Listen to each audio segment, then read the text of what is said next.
Welcome to the meeting of the Exchange Stakeholder Involvement Council. We're scheduled to go till 3:30 today. We are changing our agenda for a couple of reasons that I think you will agree with and support. We are going to have the opportunity today to debrief for a short bit how yesterday's election results impact what this organization and this council is here to do. And we are going to devote most of our time between now and 3:30 reviewing the current bill draft, sharing with you the feedback that was received from the council members, and seeing if you would like to add anything to those thoughts so that the staff proceeds with the very best knowledge of what you want the bill to cover and accomplish. So those will be our two big focuses, and we've allowed that agenda change to make sure this organization and this council is accomplishing exactly what you want to. So in a second here, we'll introduce ourselves, and then we'll have a welcome, our official welcome from Commissioner Lindeen. My name is Becky Bramborg, and I am your meeting facilitator. And we should say thank you to Mark for giving us this lovely space to meet in. Thank you, Mark.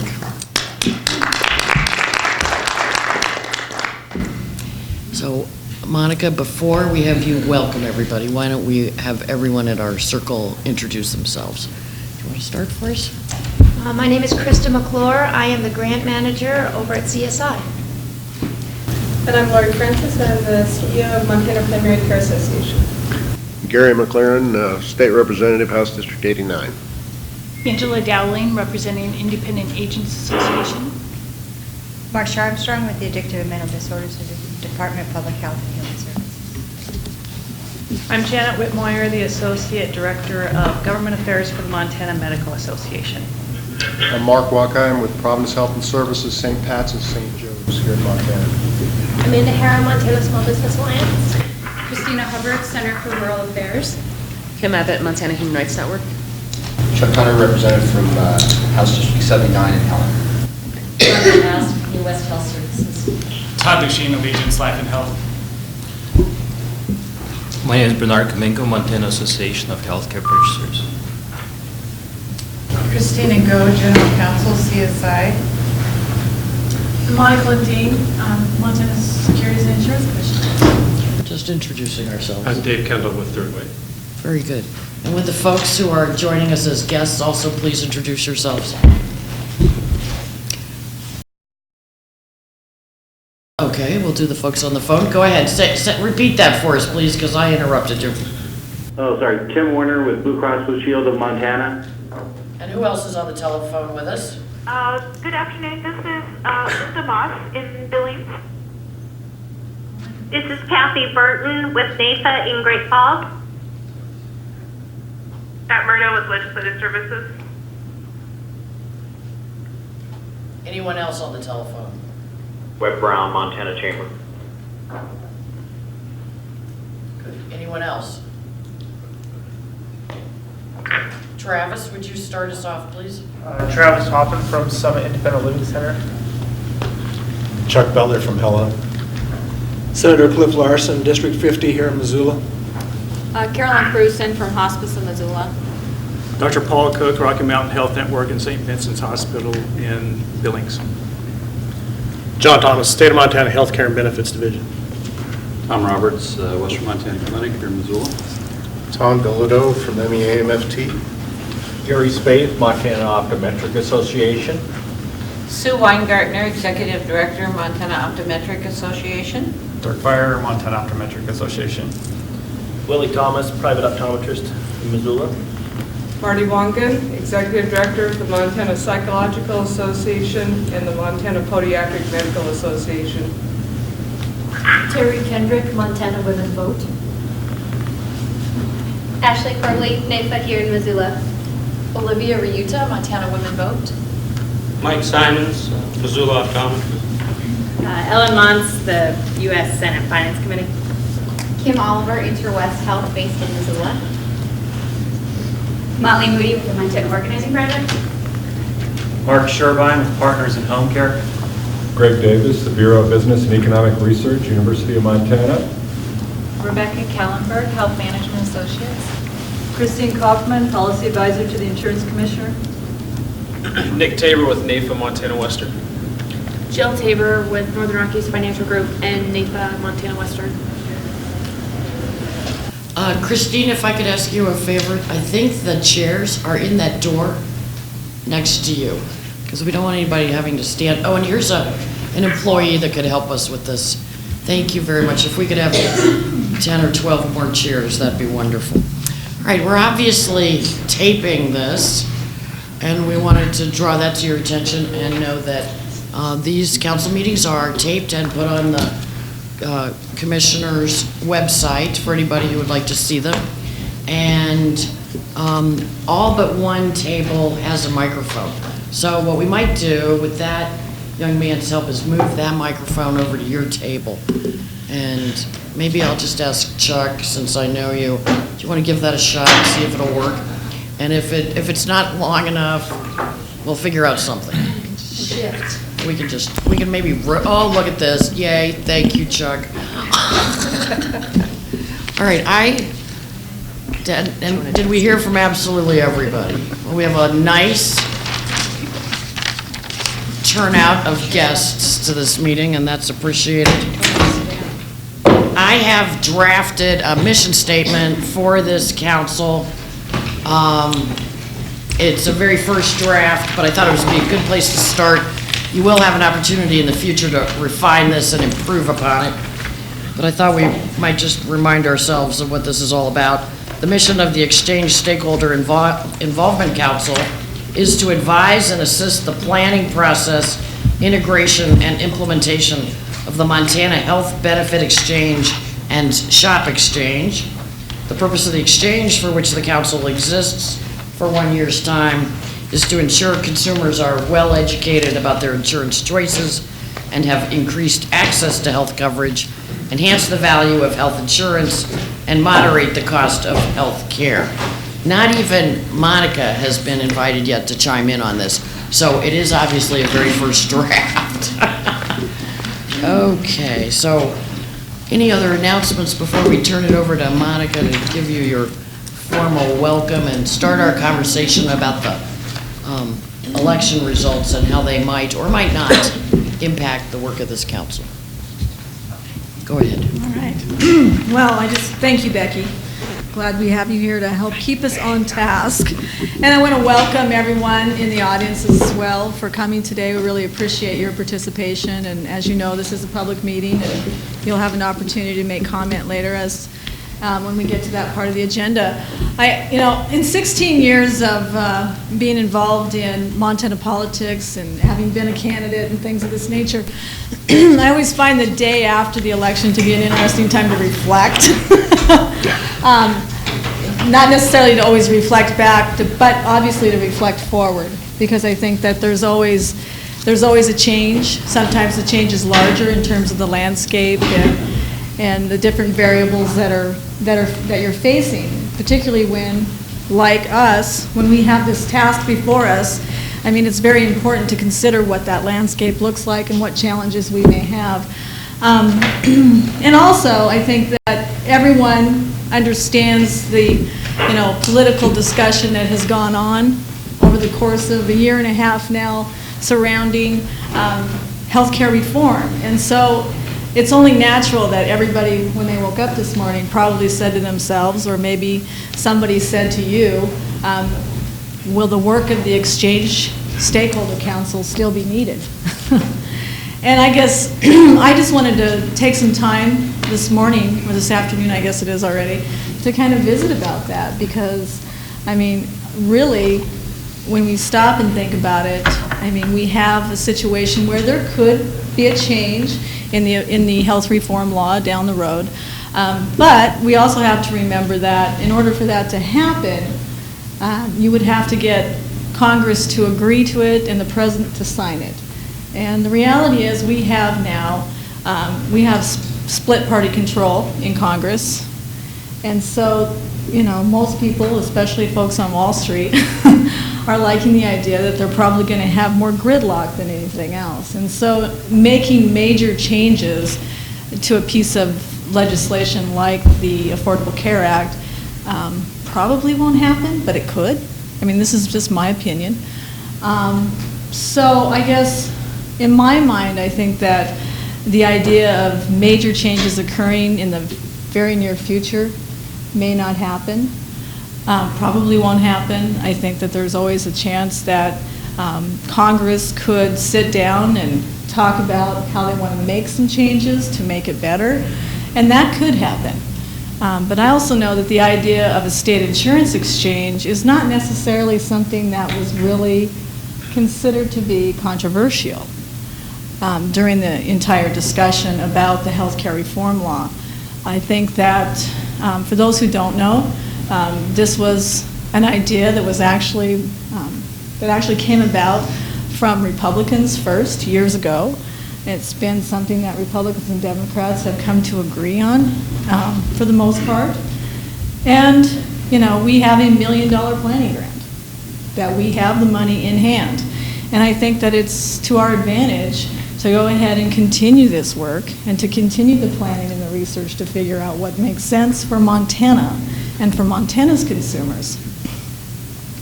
I know that many of you here in the room may have some other thoughts to go along with that, but I just think it's important for us to have this discussion for a few minutes to make sure that, you know, you're all feeling like that this is still a good thing to do and that we need to move forward, because I believe it is. So I guess with that, I've spoken enough, and I would just love to hear your thoughts about, you know, the value of what this organization is intended to do. So with that, Becky, I guess I'd just love to hear what other people have to say. Okay.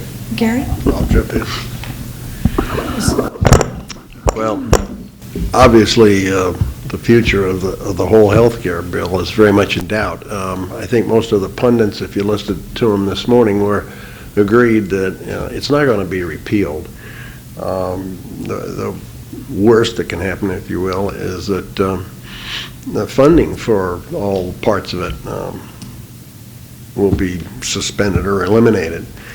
But with respect to exchanges, as you point out, this is something that's been in the works for a while. Massachusetts did one, in 06? And Utah, which is not normally considered a real liberal progressive state, already had one prior to health reform. And it's a vehicle that I think can be used for all the purposes that we've stated in the past. And I think since you do have the grant, in hand, and that an exchange on down the road is probable, that definitely this committee should proceed with its work. I thought a lot about that this morning. This might be, academic, but and it may be at least in the short term, but I believe eventually it will. And I think this is a great time to continue and pound out the details as best you can for some legislation. Thank you. How do other people feel? Mark?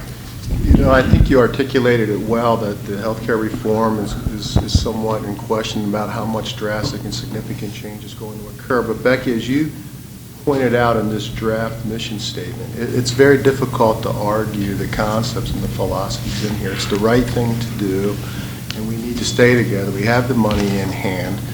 If we're going to try to be different, we have to make a difference and do it. And so I think that there's a viable purpose for us to proceed, and given this mission statement that I support, I see this as where we're going. We need to continue and move forward for what's best in Montana. So I support this as well. Great. How do other people feel about the future of this organization? I agree with the two previous speakers. Montana Primary Care Association is concerned about access and affordability. And as I reread the exchange information that you distributed at the first meeting, I think this is an incredible opportunity to tie in the exchanges to advances in health priorities for the state of Montana. So I think I think it's thrilling that we have $1 million to create our own solution, and regardless of what happens at the federal level, I think we can forge a path for Montana. Other thoughts? Anybody? This is Kristen Page Nye from the American Cancer Society Cancer Action Network.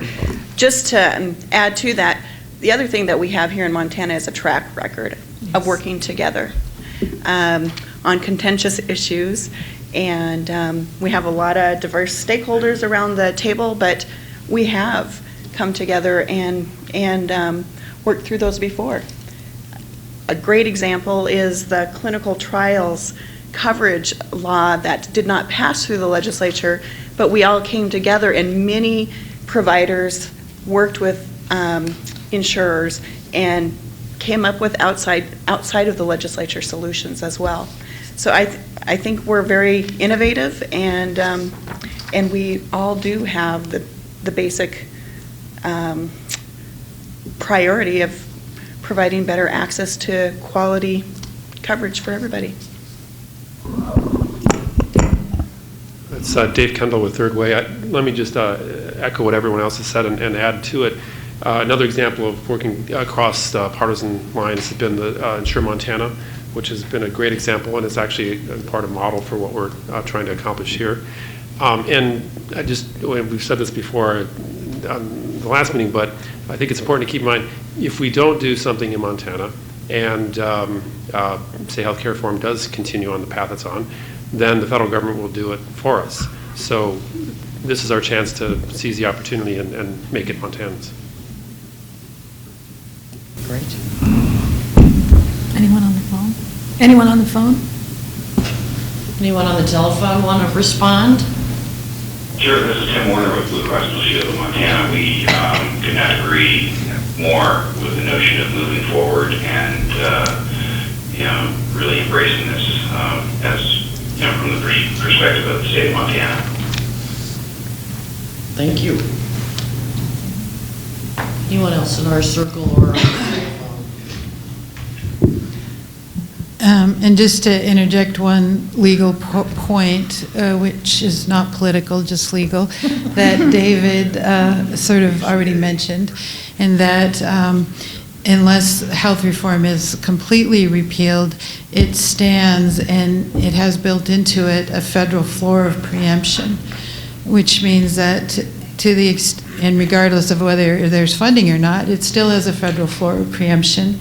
And with regard to the substantive provisions of the ACA, that means that to any extent that state law is less protective than the ACA provisions, they would be preempted. So if we are not enforcing them, or as David said, building our own state-based exchange instead of defaulting to the federal government, it will be the HHS, the U.S. Department of Health and Human Services, that will be regulating a lot of health insurance, as well as the exchanges.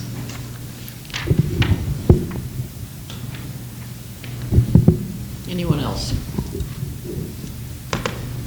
I'm going to reflect on how the elections might impact this council's work. Well, I guess I'm glad to hear that it sounds like everybody's committed to continuing to move forward. So, onward. All righty. Well, thank you, everybody. Well, the meat of this meeting is going to be looking at our bill draft, and you have a copy in your packet here. You have a second handout that's also white, and there are copies of this second handout in the guest seating. I think there are about 20 or 25 copies, so you might have to share. First of all, let's reassure everyone that all the comments received by the council in response to the last meeting's review of this bill draft were taken quite seriously and studied. And not all of them are included in this second document, but what is included in it are the themes that emerged over and over. So if a comment came up many times, it's absolutely reflected here. It's not a quotation of the comment, it's a summary of those thoughts. Not every detail that we are going to be reflecting on as we go through the sections of the bill draft will be addressed in this bill. There are several more opportunities for the details to be discussed thoroughly and decided, and lots of public input invited in that process. We have rules that will be written. We have the implementation of the plan of operations for the Exchange Authority. That's the implementation plan. And then we have the 2013 legislative session. So this is the beginning framework only. And so it is not going to answer every single question that we might like it to, but it's the beginning, and then the details you will get to address over the coming year. Correct? Am I understanding this correctly? The attorney nods yes. The attorney nods yes? Oh my God. Beyond. Beyond.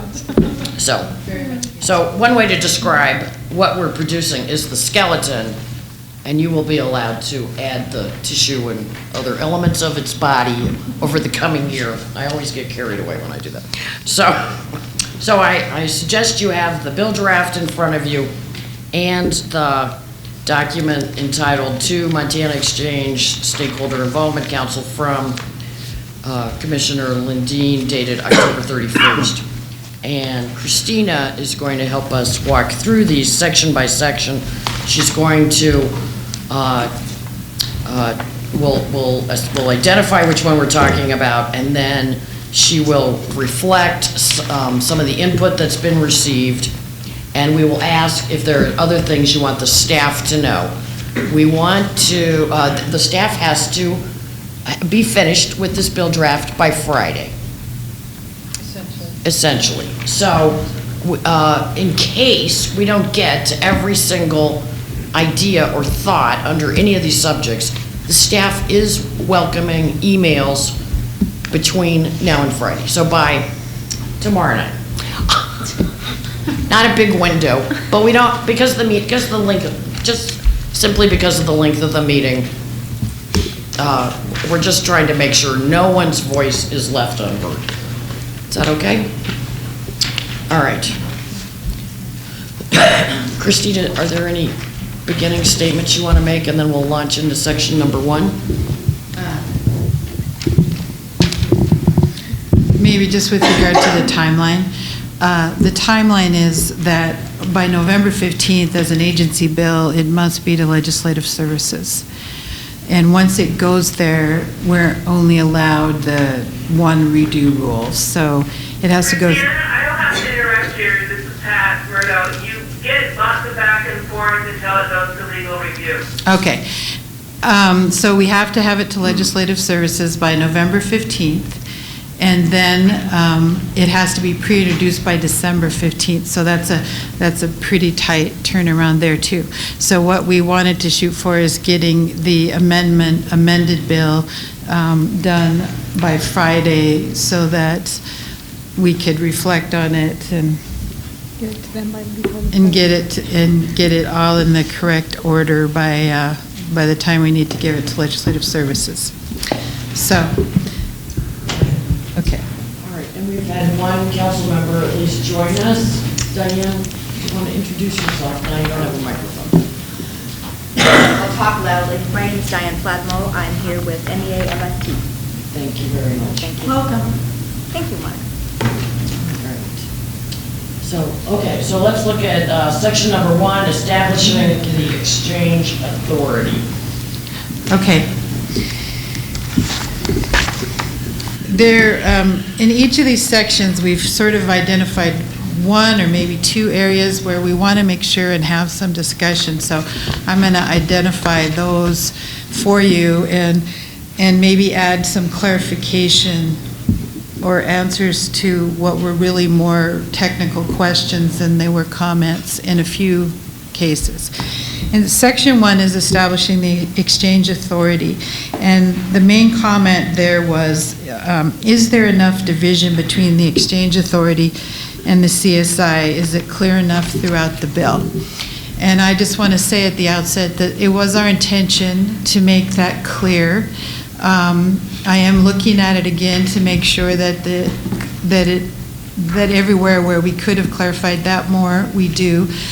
But the intent is that the exchange have its own staff, that the staff services the exchange board and works at the pleasure of the exchange board, and that there is a clear distinction, and that the insurance commissioner's role is oversight, regulatory, and that exchange authority is not housed within the Department of Insurance. So with that, I'll open up to any comments that we have from the stakeholders about the distinction between, or the separation between the insurance department and the exchange authority. So is there anything else you want the staff to know or understand about that?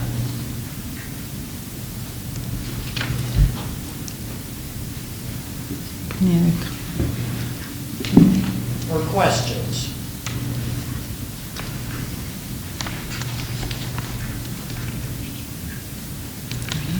Folks on the telephone.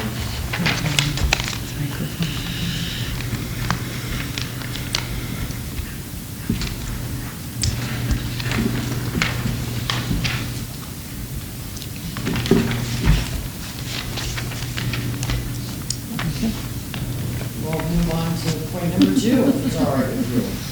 Okay. Okay. Number 2 is regarding definitions. Section 2. Section 2. And the main definition that was commented on in sort of disparate ways, positive and negative, was the definition of small employer. And it is at this point stated as being 1 to 100, which is the federal requirement beginning 2016.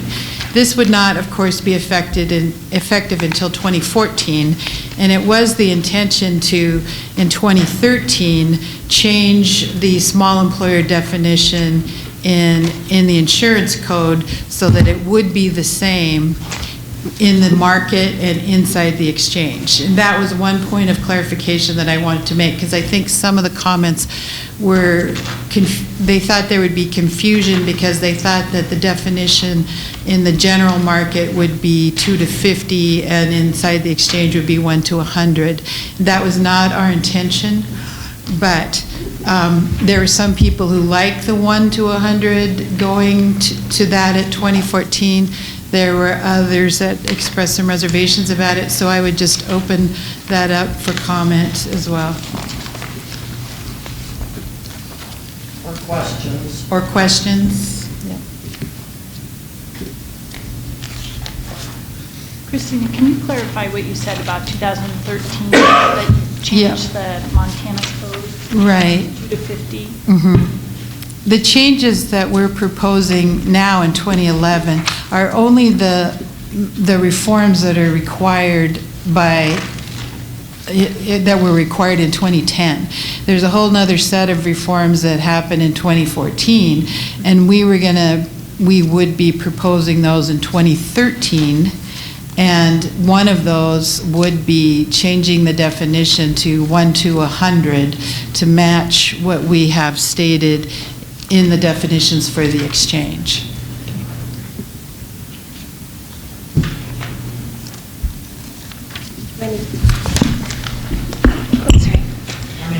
Yes, I'd just like to say that we strongly support this provision, that 100 makes sense. It allows the greatest number of small businesses to participate, and that will help the risk as well. And small businesses just have been struggling a lot to get quality, affordable insurance, so this is really important that they have access. This is Tanya. I guess I would have one question with respect to that. If the requirement of going to 100 would be mandatory effective in 2016, might it be, and just thinking of what the initial demand may be on the exchange, when Insure Montana was first brought up, and I understand, I know that this was in part due to funding, but even though there was the opportunity to have Insure Montana open to large numbers, it was decided initially to start with very small employers because those were the ones who had the greatest difficulty in accessing benefits, that maybe we will see some of the same experience here. Therefore, might we consider 2014, 2015 doing the 2 to 50 just because we know that, and this comes about by virtue of several surveys that have been done in the past on the small employer marketplace. If you are a small employer with between 2 and 5 employees, you may be less likely to have coverage than a small employer with 25 to 50 employees. So in order to, number one, get additional experience in managing this sort of operation, and two, to allow those who may today, or in the past, the last time the state planning grant surveys were done, those were the entities with the greatest need. This would also then allow those with the greatest need the first access. So that would be one reason for looking at the other opportunity of going along with the federal law. Okay. That's the kind of suggestions and input we're inviting. Thank you. Todd. Thank you. Todd Lusheen. I just want to say, support what Tanya just said, in that even the document that you asked us to read, it suggested to look at, the marketplace, and that bringing in over time all the way to the 100 employees. Montana, in the Montana marketplace employers, when you start getting to 100 employers in Montana, or 100 employees in Montana, that's a pretty large employer for the state of Montana. So, really focusing, at least in the first couple of years of the exchange, in that smaller market, allowing the 2 to 50, getting our experience under the belt, and then opening that marketplace when we're required to in 2016. Other people's thoughts about this number decision? I echo Tanya's comments about the need in the marketplace. Also, per Todd's comments as well, according to the document you asked us to read by Robert Carey, it talks about having the risk transfer issues when you're including very large groups into the pool.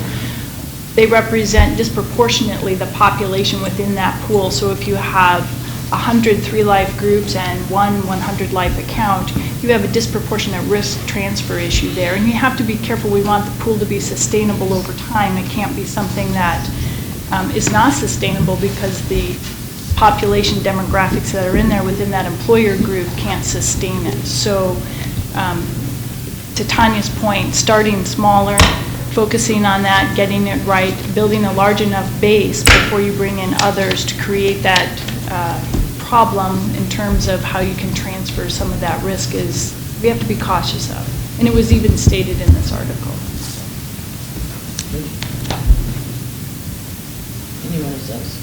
Anyone else want to respond to this question about the number? Go ahead, I have a question. If the maximum threshold was lowered to 50, could it still start at 1 employee instead of 2? Yeah, effectively, that is not a huge change for us, because even though we say 2 to 50, we allow the employer to count himself as an employee. So that allows a business with a husband and wife to be a group of 2 if they're both working in the business. Now, the federal law doesn't allow the employer to count himself. So essentially, this is their one, I believe, according to research that I've done in the past, would be equal to an employer with 1 employee. Would be 1 or 2, sorry. An employer working the business with 1 employee. So maybe that's too technical of an explanation, but I don't think that, our definition, if we changed it to 1 to 50, I'm not if we follow the federal definition, would not be a huge difference from what we have now.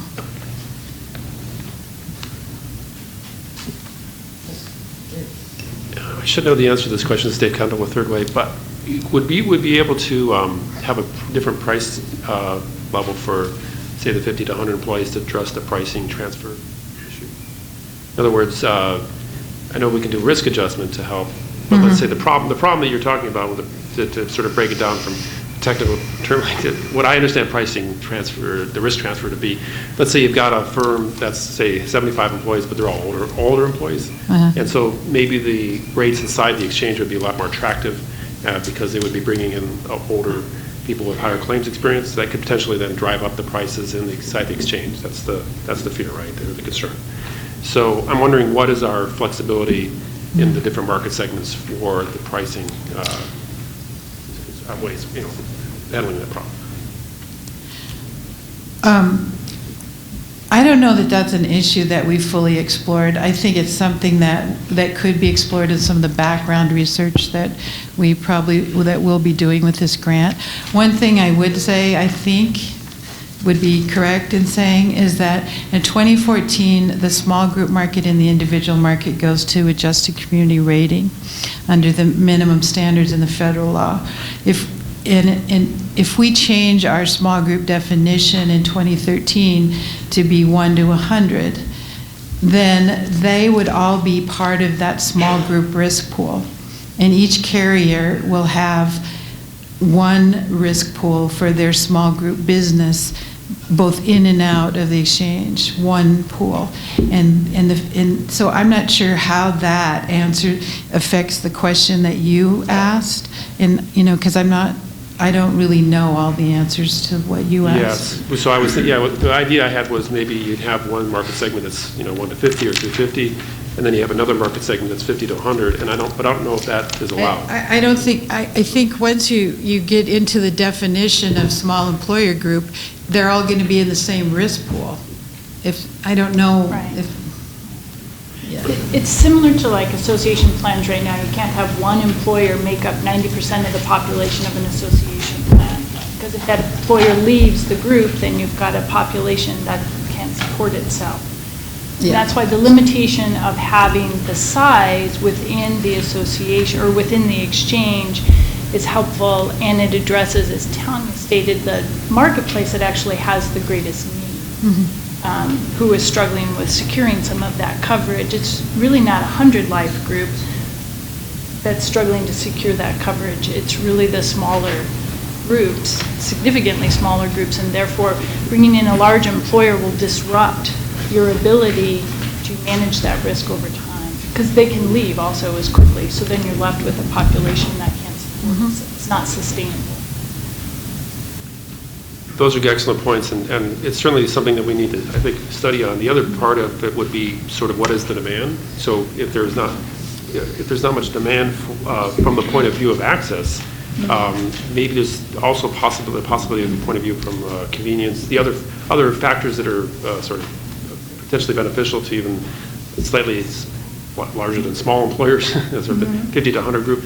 Maybe there's advantages in purchasing power and the convenience of having just one-stop shopping for all your benefits, where you can get an employee's choice of Well, plans. there'd be benefits for the larger employer. That goes without saying, but it's the sustainability of the exchange itself, which I think is really what this is somewhat speaking to, not all of the points, but somewhat speaking to it. So what I was going to suggest is that maybe we have an examination of the market interest in this. If we had because part of the risk selection could be minimized by sort of what I call stickiness. If there's a lot of interest in being in this exchange, and that would be attractive for other than risk rating, risk reasons.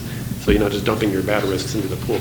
Then maybe that could help solve those problems, and it probably would be an issue for our firms that are under 50 that will have to also be making a choice about whether to be in or outside of this pool. So I think it's kind of a generic issue that we might want to look at.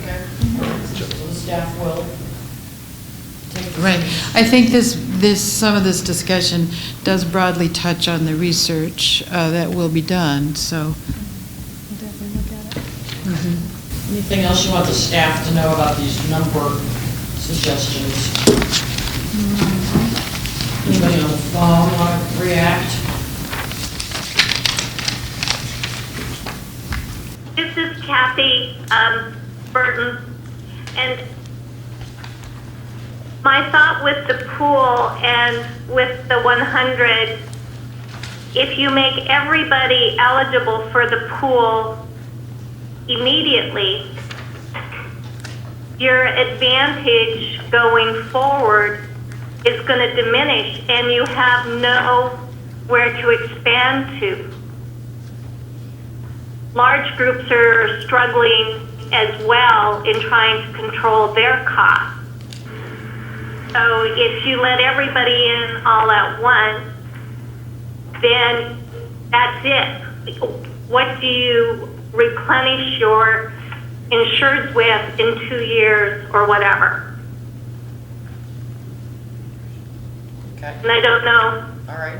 if I'm explaining that really well, but if groups from 100 down can be in the exchange and you get everybody all at once, then there's no new insured 2 years, 3 years, 4 years down the road. Okay. All right. We're not necessarily going to have an opportunity to answer all these thoughts, but that's why we're here, is to note them and the staff to actively consider them. Definitely taking notes. Right. Not to mention. All right, if it's acceptable, should we move on to section number 3?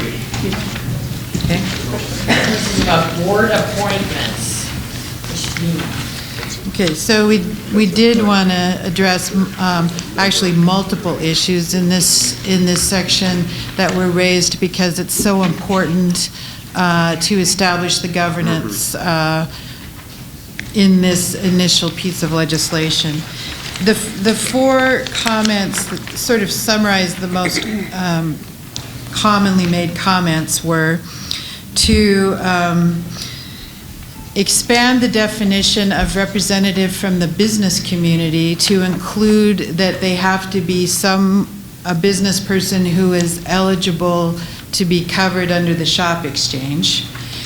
With regard to the consumer representatives, we've specified in the bill that they have expertise in healthcare financing issues, and it was suggested that we add and/or healthcare access issues. And the third thing that was mentioned was within the conflict section, the people who cannot be on the board. It was listed insurance companies, insurance producers, their various affiliates, et cetera, could not serve on the board because of a potential conflict. It was suggested that we expand that list to include healthcare providers, hospitals, pharmaceutical companies, people along those lines. So that's a fourth point. And a third point, I'm sorry. And the fourth one is, appointments. Right now, there is 3 with the governor and 4 with the insurance commissioner. And it was suggested that the legislature also be given appointment. And so that is the fourth discussion point, whether or not some body within the legislature should be given an appointment as well. So we probably want to break that up one by one. Okay. So you start with whichever one you Okay, so I think that we'll take the easier ones first. I like that. Start with the legislative appointment. No.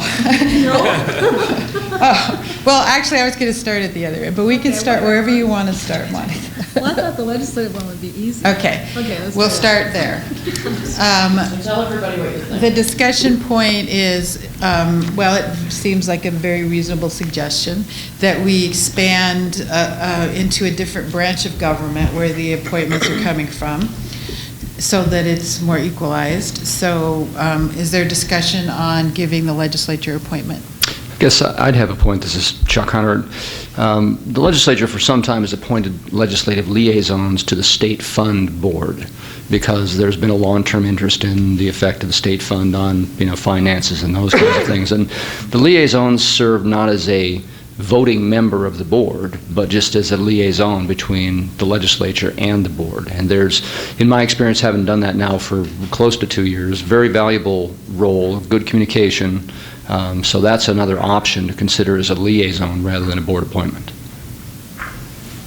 And maybe I'll just interject that right now the governor and the commissioner has what they call a non-voting board member, but not a board member, but they appoint someone to attend all the board meetings. Is that similar to what you're talking about with the legislative liaison? Yeah, very similar. Okay. We're afforded, a chance to offer comment, and we, go to the board meetings, pre-board meetings. So yeah. So so your comment is to possibly extend that non-voting member appointment to them as well? Yes. Okay. Yeah, I agree with that. And with regard to the appointment power of the legislature? If I could, the suggestion I had, and Gary and Chuck, you may want to respond to this, is, and I think Linda, that you're on the phone as well, I was trying to think of what would be the most fair way to have that appointment made, and the one thought that came to my mind, and tell me if this is a bad thought or not, was the Legislative Finance Committee is a standing committee year-round, and it would seem that because it is standing and it is year-round, that perhaps that could be the committee that actually makes the appointment of the legislative liaisons or whatever we come up with, and obviously there's. I believe, isn't it an even number on both sides as far as Republican, Democrat, or on that committee? It is, isn't it? It is now. Yeah, so I think might be a fair option. The other option is to look at maybe just the Legislative Council, which is obviously just made up of all the leadership, too. Either one of those. A third thought would be the Economic Affairs Interim Committee. They're actually the ones that name the members, the liaisons to the State Fund Board, because they hear all the insurance issues. That's right. That's another good idea. Yeah, I would think the Economic Affairs Committee would be the logical one because they have insurance oversight. Good point. Any other council members want to say anything about this? Go ahead, Diane. I'll speak about it. We put in an earlier comment hoping that one of the 7 voting members of the board would represent consumers, workers, employees. And I'm hoping that could be stipulated as well. They want a union representative. Oh, okay.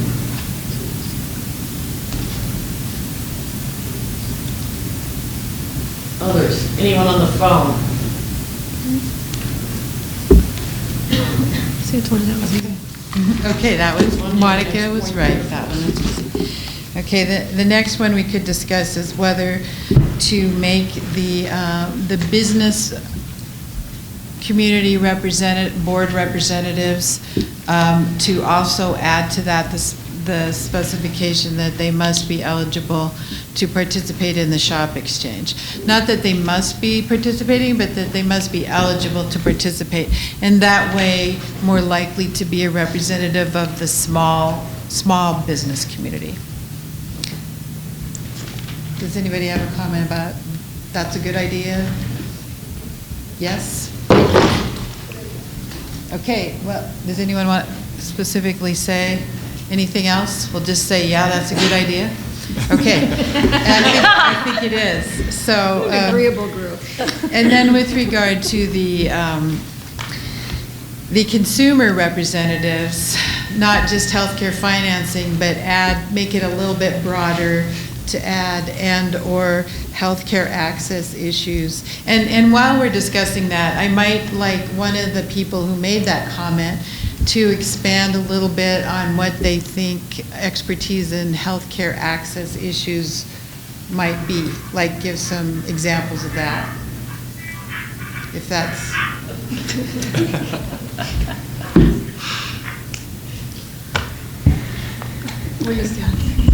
Hi, this is Christina Hubbard with the Center for Rural Affairs. We support expanding that definition largely because of groups like ours and other partners who are working with organizations and community members firsthand to understand the real challenges to accessing affordable and quality options. We don't oppose the existing language in terms of clarifying the financial knowledge piece, but we do support broadening it to that advocacy piece. So a range of knowledge and experience with the very people that we're trying to reach can participate on the advisory board. Thanks. Any other comments on that? I'll just make a quick comment because I think a lot of people are uninformed in the state about community health centers. Community health centers serve about 100,000 people in Montana, so about 1/10 of the population. And all of the boards of community health centers, which are all nonprofits, are required to have 51% consumers. So that's a group that's used to working with consumers who have a challenging time accessing health services. And so I think it's a great idea and we have a large pool to feed that position, that opportunity. Okay.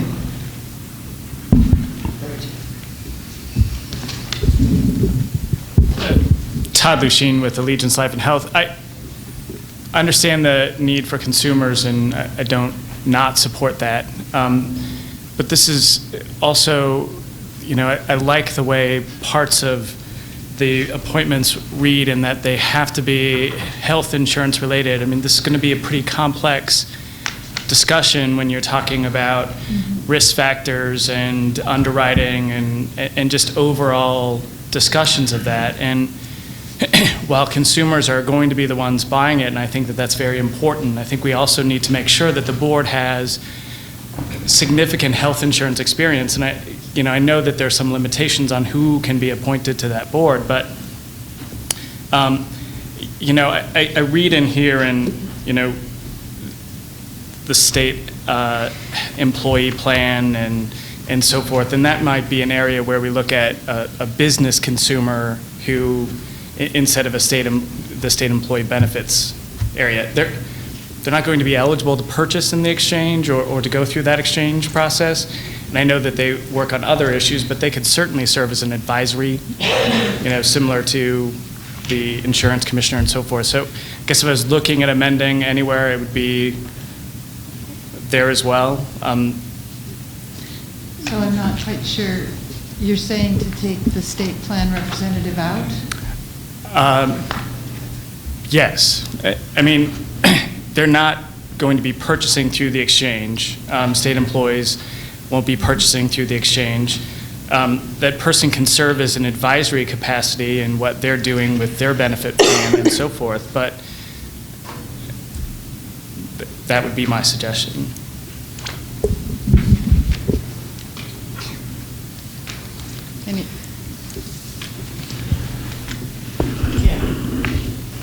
Thanks, Becky. I actually just wanted to say that I really support Lori's statement about thinking in terms of people that really understand access issues. And if we're going to expand that definition, I think that people that work directly with CHCs do understand those access issues and do understand the way insurance works as well. I think they have a lot of experience in this industry. CHCs take insurance. They understand a lot of aspects of insurance, but they're also dealing with a 51% board of people that utilize those clinics. I think it's actually a really great idea and just wanted to support that.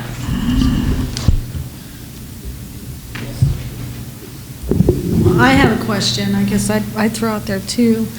Do we think that 7 is about the right size? I mean, or should it be somewhat larger in order to accommodate some of these other ideas? I mean, I'm just throwing that out there as a question. What do people think? Yeah.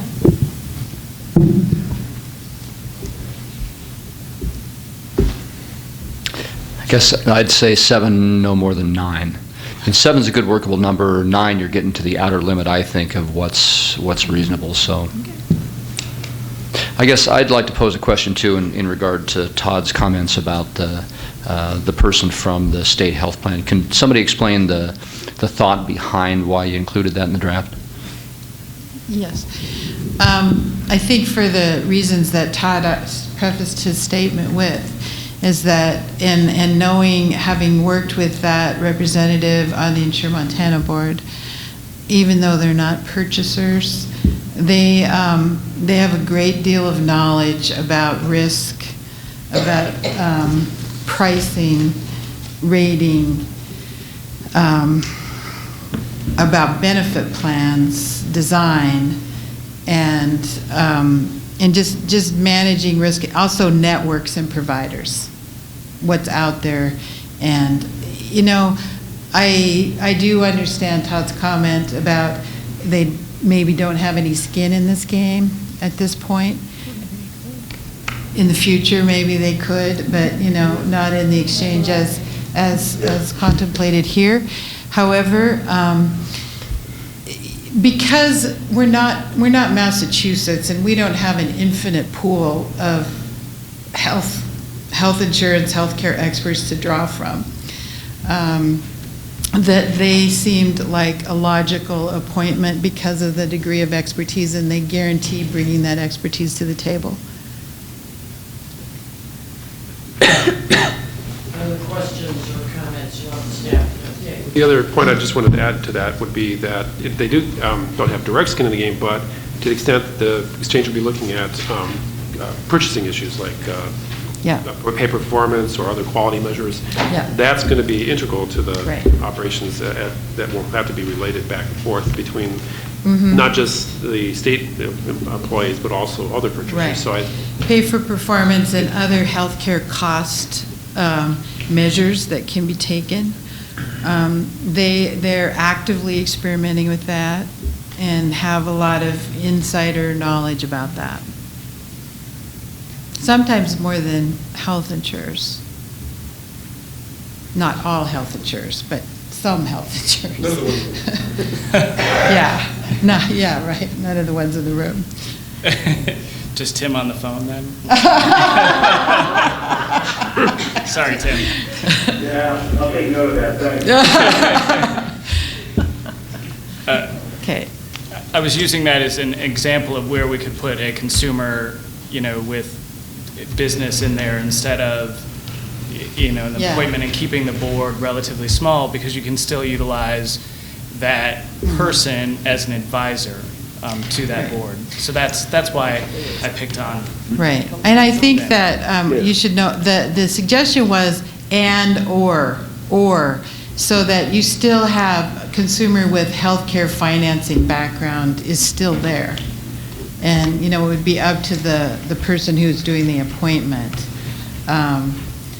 to still appoint that consumer with that kind of, and, you know, healthcare financing background is a fancy way to say insurance or health plan, self-funded health plan, that kind of thing. Sorry to continue, just but more brief question. Is there another way to do this? I mean, I know actuaries are another way to say that. If you're an actuary, then by default in this area, you know a lot about that. But that's a very limited pool. So I'm wondering if there's you know, kind of other language or other ideas here, you know, because on the Insured Montana board on which I serve, it has been really helpful to have people who really deep experience in the business, and you know, so I think there's something to work out there, but I just don't. I think if we could look for other suggestions on how to do that. You're suggesting give up the actuarial appointment? Yeah, I don't. That would be definitely. So I don't know how we could do that. I mean, I don't know how we could find. Yeah, well, we did note your. Yeah, that was my comment. Yeah, your comment that we should be looser, saying they don't have to be an actuary, but actuarial background or something of that nature, because I agree with you. I mean, I think that, you know, there is a concern that there's not a large pool to draw from, especially when we limit who can participate who already has that in order to avoid any conflict. So, yeah, it's a concern. This is Kathy, and I had a question about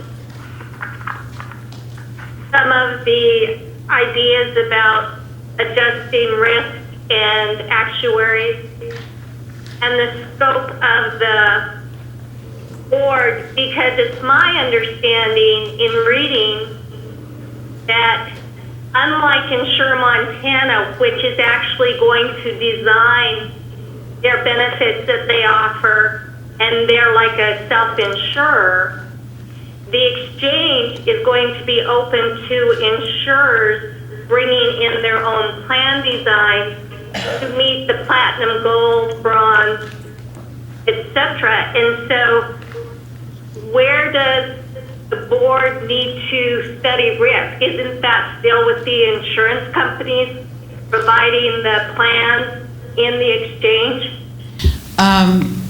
Well, I don't think so, because in the what you'll see coming out in the federal regulations and in the later rules and or legislation for the pool is that has to operate with a risk adjustment mechanism inside the exchange. And a risk adjustment mechanism would have, I mean, one insurer can't administer that. That has to be administered by the exchange authority. And so, yes, there is a need to adjust risk mechanism. And in addition, even though and to correct you a little bit, Insure Montana is not a self-funded pool. Insure yeah, they do design their plan, but remember that. They have to work the utilization and make it. Right, but all of these plans that come into the exchange have to be certified by the exchange authority. So and they have to meet the actuarial tiers, they have to meet essential benefits and a myriad of other requirements. So the board is going to be looking at the plan designs coming in and making a judgment about them. Certified, not certified. I just wanted that clarification. Yeah, so I think there's many reasons why they need to have background knowledge about rating and adjusting risk and things like that. Next one, we need to move. Yeah, okay. The next issue is the conflict of interest issue and whether or not that should be, instead of just hitting on the health insurance producers, to expand that to also healthcare providers and hospitals, et cetera. That was a suggestion. This is Janet Whitmoyer with the Montana Medical Association, and I have a concern about excluding healthcare providers from the board. And I know the comments were that potentially this could be a conflict of interest, but we really see it as an enhancement where you could get the perspective of folks that are not maybe the number crunchers and so forth, where they actually see how the insurance benefit plans, the fees, the utilization impacts the provider and the patient relationship in the office setting, in the health center setting, where the care is actually being given. And I think that would help to widen and have maybe a stronger plan and a stronger pool if you include the people that are actually involved in providing and consuming the care.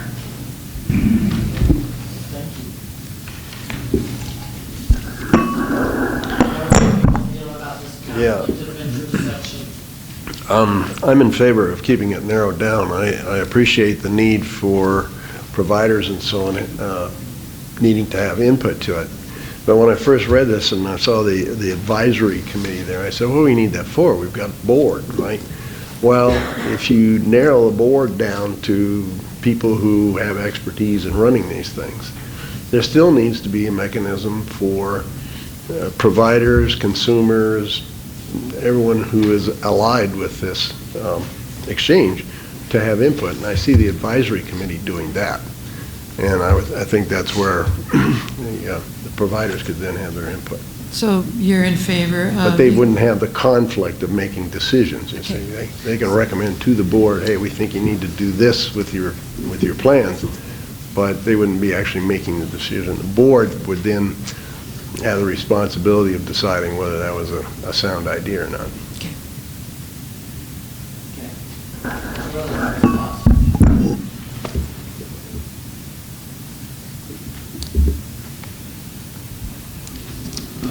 Hi, it's Lori Francis, Montana Primary Care Association. I have a question about that.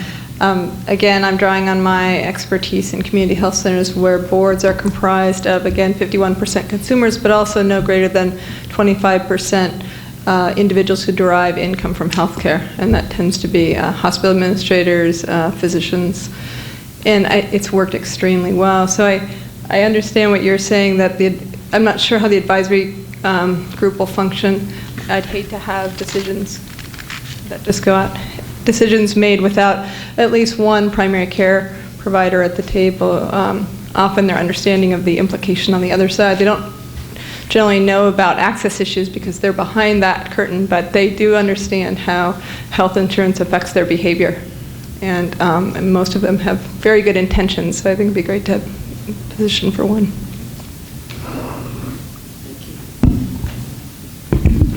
Yeah, Mark Walk, I agree with that. I think there's a lot of interaction that occurs in that 8x10 examination room in that patient-physician or patient-provider experience that is shared more so than when out within the reception area or, out in the general populace area. And I think that the provider brings a whole different experience. And we listened to testimony actually in this room in regards to a provider in a community health center that was that had a lot of significant feedback that was not aware by the others in the room. And I think having a provider that's actually engaged directly one-on-one with an individual has a lot of merit.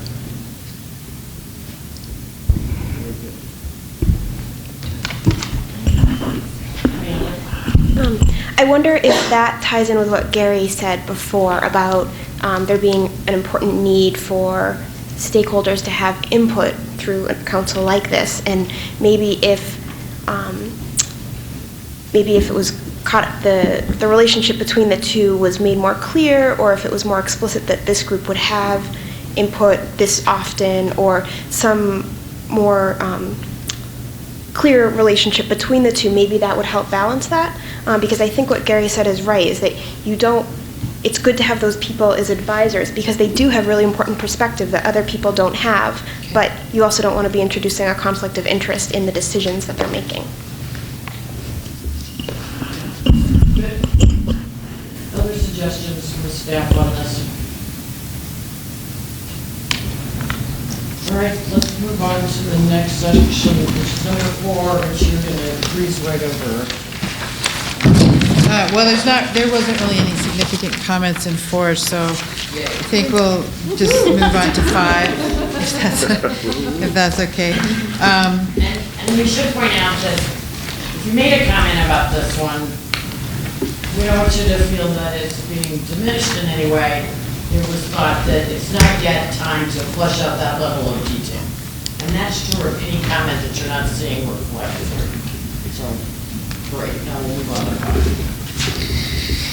In the powers and duties of the commissioner, once again, in drafting this bill, it is a quasi-governmental entity because it's serving a function, a governmental function to serve the public and also to carry out legal mandates in federal and state law.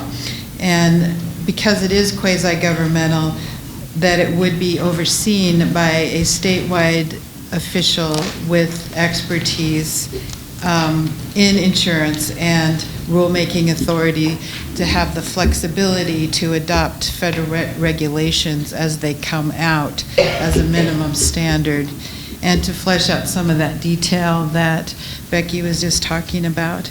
The specific comment that we got was, should the bill ask for an independent audit by an accounting private, and they said accounting firm. I'm not sure if it would just be accounting, rather than or in addition to a CSI audit, because there is an audit function under powers and duties of the.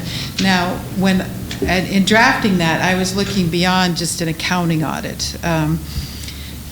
There are, more like along the lines of a legislative audit where they're looking at, are they carrying out their duties? Is there any irregularities by the staff going on there? It's not just number crunching at all. And so that was sort of, And also being able to respond to consumer complaints that we might get, that the exchange authority was doing something irregular in any way, could then be investigated by someone who not only has insurance expertise, but also criminal justice authority, like the insurance commissioner does. So those are some of the issues about the audit that we could discuss. Now, it says either or, so, we could also have a private audit that the exchange authority could contract for themselves. But those tend to be a little less, I think, still impartial than it would be oversight by another government agency. Okay, so let's hear what people have to say. Yes. Gary, did you want to react? Yes. That's a function that can easily be done by the Legislative Audit Division. They do both performance audits as well as financial audits. And that's probably appropriate anyway, because any of this funding that comes to the state ends up having to be appropriated by the legislature, even though it can't be part of the general fund or anything like that. It still has to be appropriated. And I guess I'd chime in. I do think it's important to include the performance audit language in here as well as the financial transaction. This is Tanya, and one additional comment, because the CSI does serve as the regulator of the industry who's going to be providing the coverage underlying the exchange, with oversight over the exchange and then also the regulatory responsibility. It would assist to have that outside, that third-party audit, so that way you're not having to perform all three functions: regulate, oversee the exchange, and then also audit the exchange. It does provide that separation.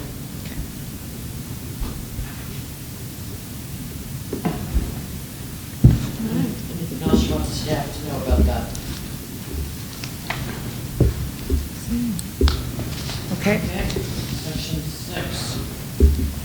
The general requirements for the exchange board. Okay. So in this section, we got a lot of things that were largely just questions that could be answered in a yes or no kind of way. One topic we did want to talk about was, does the bill need to make any statements that allow or disallow the sale of insurance without state mandates? And that would be 14. And the answer to that is that it does.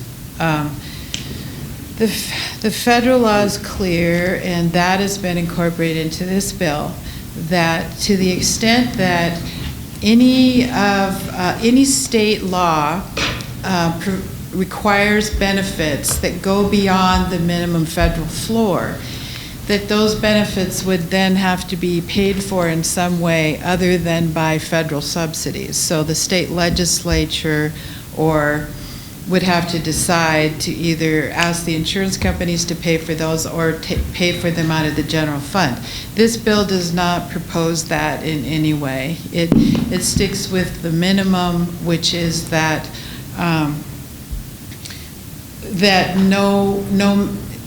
that the exchange coverage does not have to cover state mandates beyond those that are required by the minimum federal law. Now, having said that, and doing an initial analysis without having seen yet the federal regulations fully fleshing out essential benefits, we only know those that have been identified in the bill itself.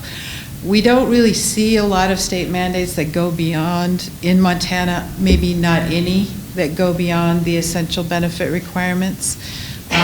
But with those initial comments, is there any further comment or question about this issue?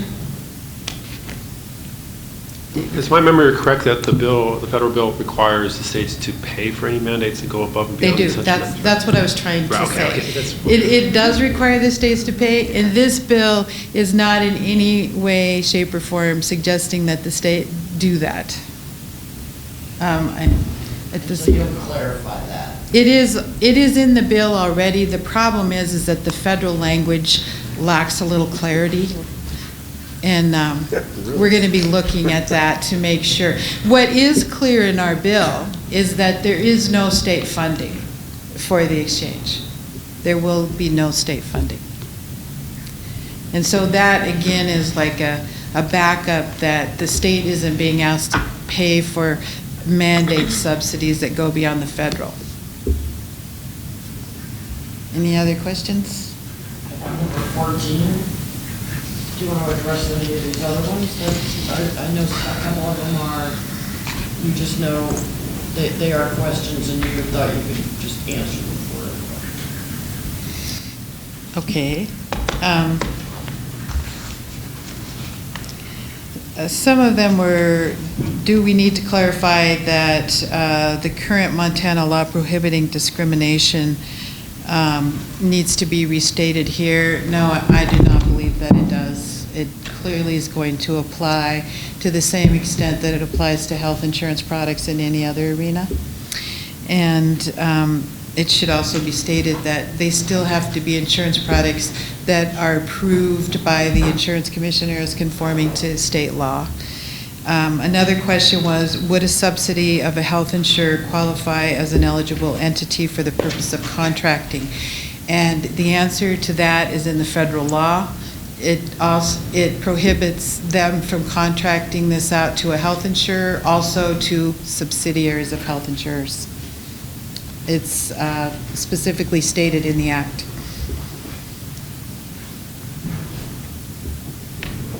So we could probably move.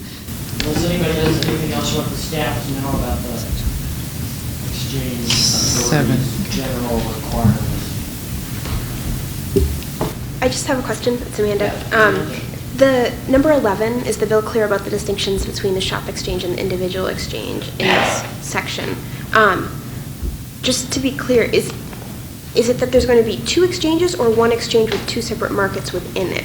Not to be, I was just a little confused. Well, that is part of the study. At this point, what we were proposing is that there be 1 exchange authority operating 2 exchanges, an individual market and a shop exchange, until such time as the stakeholders, exchange authority, whatever, decide something to go beyond that. That's what's being proposed. So I am going back through the bill to make sure that that is clear in the way that it's drafted. Because it's in the report section, isn't it? That's We do have, it's one of the items to be reported on in 2012.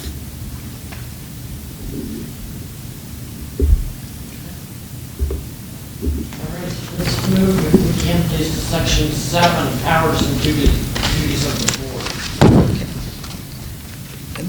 There was quite a lot of comment on this section, but in what I will say overall is that many of the comments went into a lot of detail about how the exchange authority should operate. And as Becky stated at the outset, and I think Monica too, is that this bill intended to just set up the skeleton framework to start the work of the exchange, so we can show to the federal government that we are doing a state-based exchange. We do have a governance mechanism, and these decisions about whether the exchange should be a selective contractor and all kinds of sort of detail like that will wait for further research and will sort of unfold as you go along. So, and guidance. The other thing that we need to wait for is the federal regulations, which we don't have yet. They won't be issued until at least the spring and probably more in the fall. And that's where the rules come in, so that we can adopt those regulations by rules as they come out.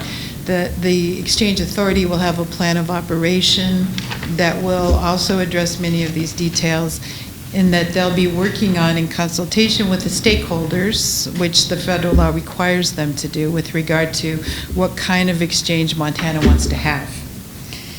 So that's why we are going to talk about one comment that was made. We would like to specifically talk about one comment that was made, and that is number 24. I will just say, to the extent that there were questions asked about catastrophic plan, including mention of catastrophic plan along with the bronze, silver, gold, platinum, that was an oversight that will be corrected in the next draft, that we will be adding in those necessary references to the catastrophic plan. Number 24, should the bill define the role of agents and brokers better or assign that task to the exchange authority? Right now, the bill assigns that task to the exchange authority. And this is an area too where Christina, it's if everybody can't find it, it's on the top of page 5. It's 20, 24, 21, 22. Oh, there it is. I'm sorry, you're having trouble finding it. It's 24, right? 20 and a half. I wasn't responsible for the wrong numbering. Nice, somebody else. 20.5. Okay. 23 doesn't even exist. 20.5 right now? Section 8, thank you, Todd. Sure. And I guess. Right now, it's assigned.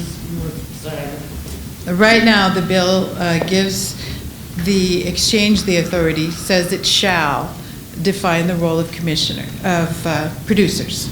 And this gives them the mandate to move in that direction, but doesn't tell them exactly what to do, because once again, this is an area with a lot of detail. A lot of that is really has to do with the relationship between the insurer and the producer still. And so we'll just open it up for comments on the degree of specificity, I guess, that's in the current bill draft. So what do you want the staff to consider in the next 24 hours? No pressure. Christina, so just so I can make sure I understand your comment, it's the definition of the agent will be part of the board as they go forward? Or it is in the board duties, and I'm going to try to find that too. It is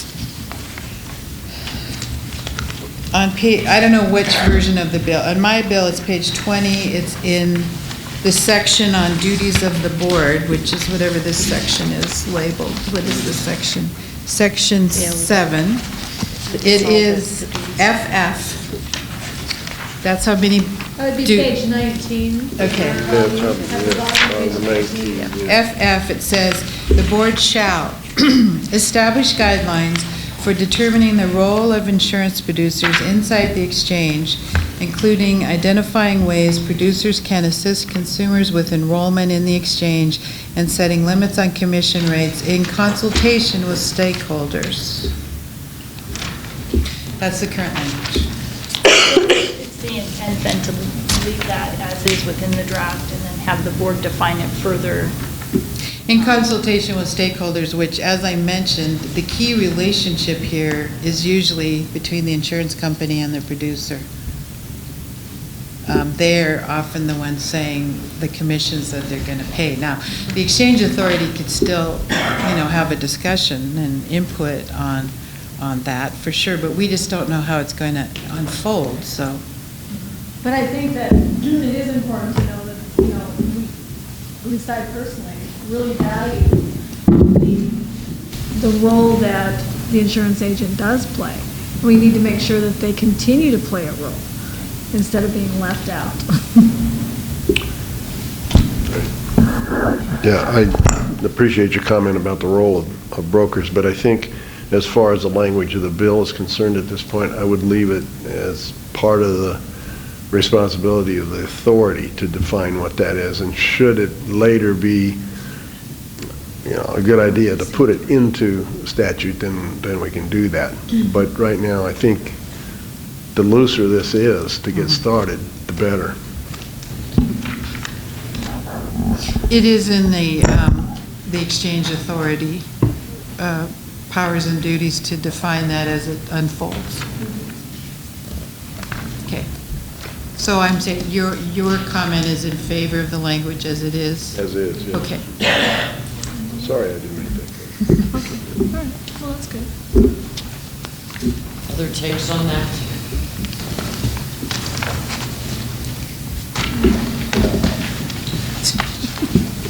Anything else within that section 7 you want to draw to our attention? Christine?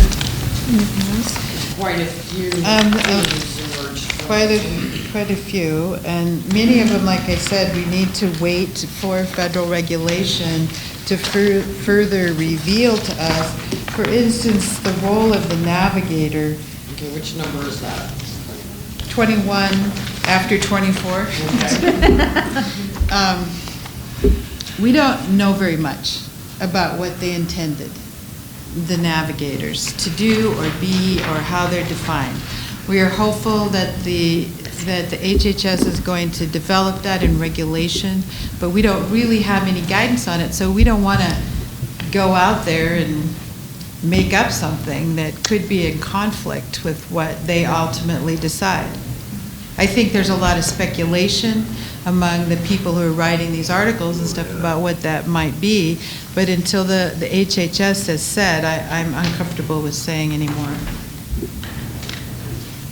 I did go back to the federal statute, and what it does say in the federal statute is that navigators could be like chambers of commerce or association plans and things like that, which, since we have such a strong sort of presence of association plans in Montana, it seemed to me that we could be a little more inviting, or just a little more sort of reflective of the federal statute in this case, rather than sort of. I think there will be a natural fit for us, and with the navigators and the association plans. I think there's actually a lot of good synergy that can occur there. So I'm not sure, but I'm not sure what I'm kind of offering up as a specific suggestion, other than to say that there's something there that's probably good for us. And there are many opportunities, I think, in the future to develop. Yeah, I was just going to say, couldn't that be suggested through the report? As in the report that we're going to be developing, further flesh that out there? Rather than put it in statute?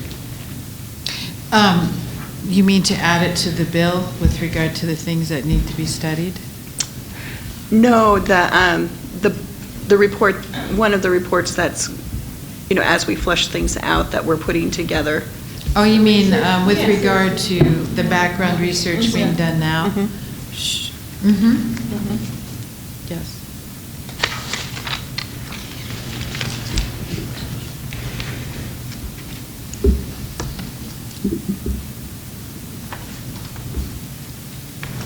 Anything else? Under point 7, or section 7, powers and duties of the board, that the council members want to make sure the staff understand. This is Christina, Center for Affairs. Just a quick point to reiterate the point in number 22 in section 7, which I believe came from our comments regarding accessing rural populations. I just wanted to say that it seems reasonable, given detail in other parts of the bill, to just explicitly require enrollment services through offline channels so that we do reach that population that doesn't have easy access to the telecommunications technology.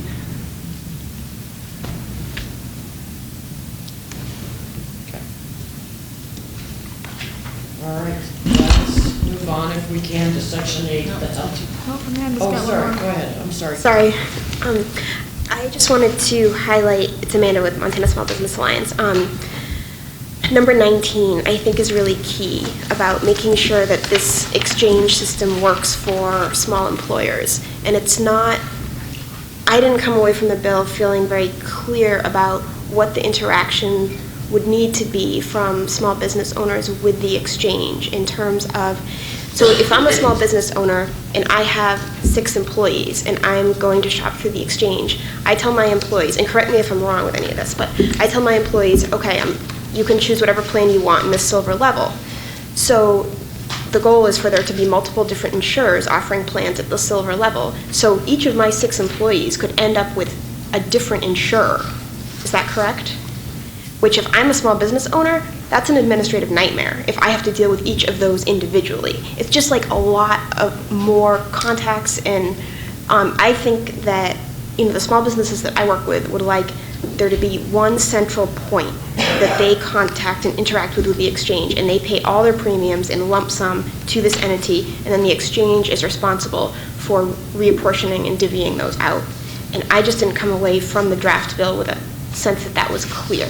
And I think that for this to be successful for small business owners, that needs to be. And it sounds like Massachusetts has had some issues with that, so they may be a good source to look for advice and guidance. Okay, we did attempt to address this in the bill, in the duties of the Exchange Authority here it's CC says develop services that aid small employers in the administration of their group health plans, which is broad, I know, but it was something, it's a duty, and that they needed to develop over time the ways to do that. The DD is facilitate the development of 125 cafeteria plans for use by employers participating in the exchange. And then EE is establish a defined contribution plan as one option. Now, your concern about being an employer with 6 employees and having them all choose different insurers, that is not absolutely, if you as the employer don't decide to offer the defined contribution as an option, you have these options still of choosing one plan from one insurer that your employees can participate in. Through the exchange? Yes. Because this is meant to be an option, not a requirement at the way that it's currently drafted. Now, but I certainly understand your concern for helping, and that was the intent of some of this language, which, you know, we hope would provide the skeletal framework for them to take this and run with it and develop their services to small employers even more. Thank you. Thank you, everyone. Okay, let's move on in light of the time to Section 8, health plan certification. Some of which we've already talked about a little bit. Right, and once again, this area is, we have identified all that we know that is coming from the federal law in this section with regard to plan certification. We expect that there'll be a lot more in the federal regulations potentially about this, which we will then be evaluating later on. So this is one of these areas where more detail is probably premature till we move through the process. And once again, we will be mentioning catastrophic plans. That was an oversight. And is there any more comments on that section? Okay. On the telephone, afraid I'll forget you if I don't say it out loud. Is there anyone still on the telephone? This is Pat Murdo. Let me know if I'm too loud because I can't hear very well. I'd like to make a comment sort of overall on the concern about, you know, what the quasi-governmental status is. And I've mentioned this to Christina before about whether it's going to be considered, whether the employees are going to be considered state employees. So it does have an effect on the board, because if I heard you talking about legislators that might be appointed, they cannot be appointed if it's a civil office. And because of the Montana Constitution, and there's a question of whether the legislative auditor could do an audit, a performance audit, if it's not a state entity. So just point those out so you don't go down a road that you'd have to come back and clarify. It sort of is and sort of isn't. That's why it's qualified.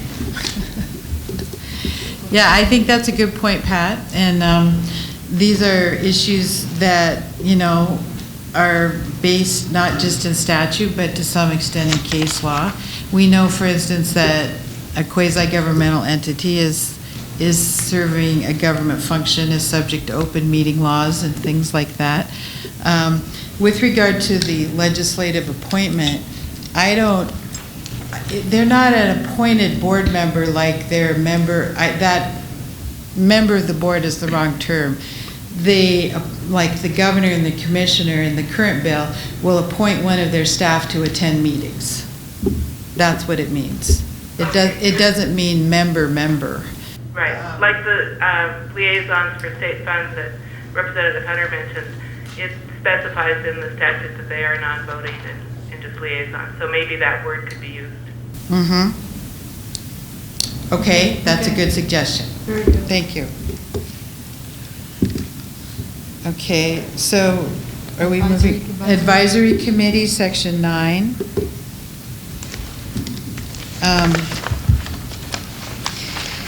Should the bill create a requirement that the advisory committee meet on a regular schedule? What the bill says now is that the committee will meet when the commissioner or the board requests it to meet. This recommendation is that they be required to meet a certain number of times during the year. And so A, is that a good idea that they be required to meet a certain number of times? And B, if that's the will of the stakeholder group, then how many times do you think it's appropriate? Or do you leave it up to the Or leave it as it is, with that they are only called to meet when the commissioner or the board or the exchange authority thinks that there's a reason that they should meet, like. Or do you want to put this in the bill at all, or leave it for the rules? Right, isn't that the question? Well, another, yeah.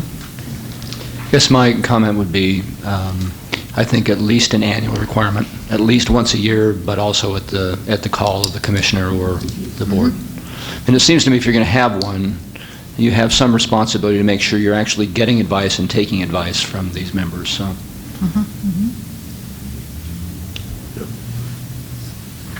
I was going to say, given the earlier conversation, that we could go farther here and strengthen the relationship between the advisory board and the stakeholder and the exchange board by, I'd say, 4 times a year myself, and maybe even tie it to like a requirement that that one of the meetings be before the final decisions are made about the bids that are accepted or not, or the final menu of choices that will be offered to so that the board is the exchange board is required to hear the input of the stakeholder board group before that final decision is made.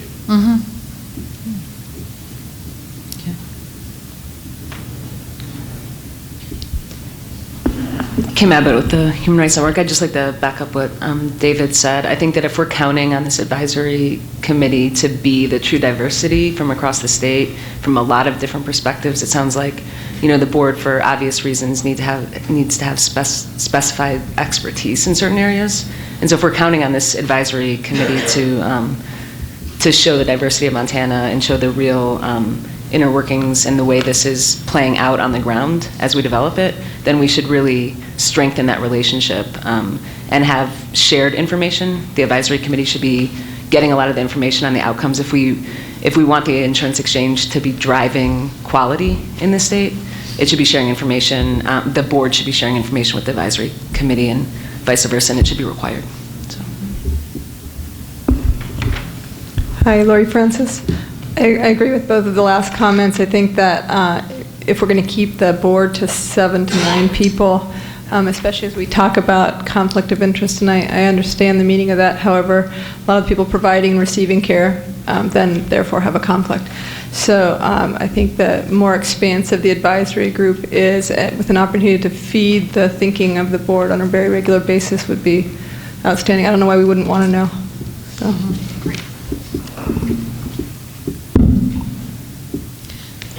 So are we hearing that 4 times is enough, or, I'm sorry, Tanya. This is Tanya Ask. I was just thinking that there should be at least a minimum in here, and I don't know if the minimum should be 1 or 4. Probably early on, as the exchange is getting going and in the first few years of operations, it's going to meet more frequently. But it's probably a good idea to have at least a minimum in there so that in the out years, there still be a meeting on at least a periodic basis, whether annually or semi-annually, so that the advisor, so that the exchange board does get that input from the field.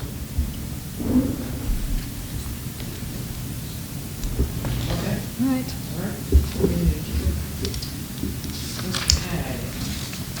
So, 10, funding for the exchange. So on the funding for the exchange, not a lot of comments. One question, how does the future assessment relate to the current MCHA assessment? It doesn't really relate. I mean, in 2014, the MCHA assessment essentially goes away because there'll no longer be a risk pool. The current MCHA assessment is at 1%. We don't know whether or not this assessment will be the same or not. It may be less. And then one comment that we had was, should the bill state that an insurer should only be paying administrative costs not covered by any state, federal, or private grants? So the suggestion is that any grant money that was available, and the federal grant money does stop in 2015, would be used first before assessments would be used. And then furthermore, that this bail does state that assessments have to be kept at a minimum level to run the exchange, and that the insurance commissioner has authority to approve those just to make sure as a stopgap that they're not excessive, because once they are, those get passed on to the consumer in the form of higher premiums. And again, to reiterate that there is no state funding. These have to be the exchanges have to be self-supporting by federal law in 2015. And the way to make them self-supporting is an assessment on all health insurers in the state. Is there any other comments or questions about this? The assessment.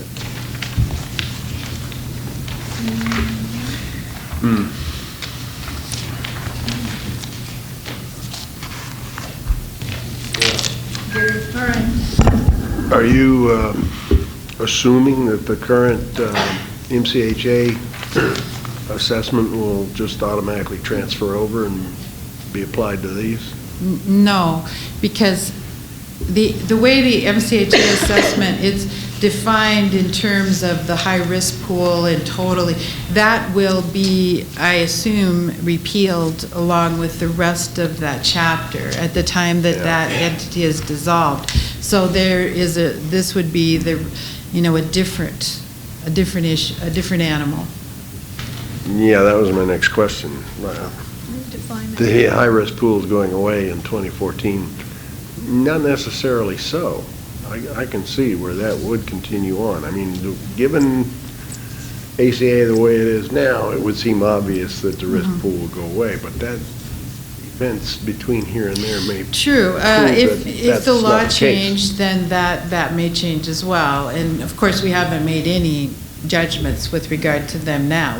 The way the ACA currently exists, if there was guarantee issue of all health insurance products in 2014, then there is no need for a high-risk pool. High-risk pool is there to take people that get rejected by health insurance companies. Right. Yeah. So That if the discussion law could go on and on. changes, then that would change too. And the MCHA assessment would have to stay, potentially. Well, one alternative, there's supposed to be a risk adjustment board mechanism behind guaranteed issue. If that doesn't prove effective, the alternative would be to opt high-risk cases out of standard coverage and into a high-risk pool again, so that it may continue on. Yes. That can happen between now and then.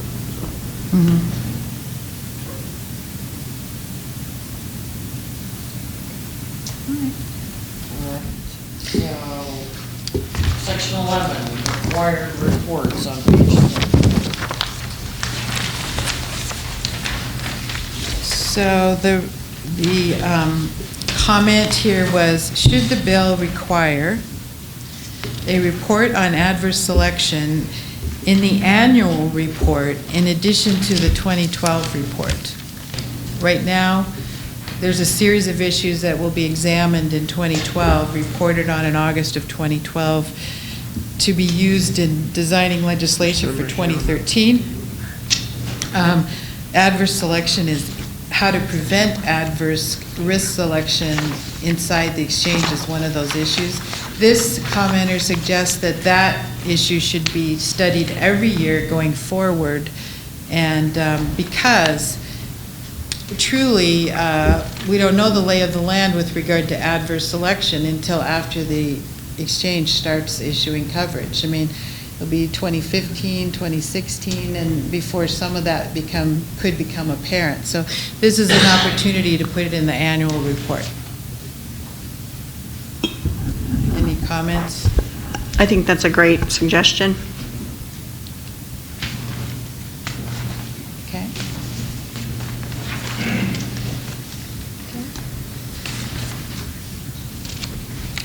And section 12, defined contribution plan inside the exchange.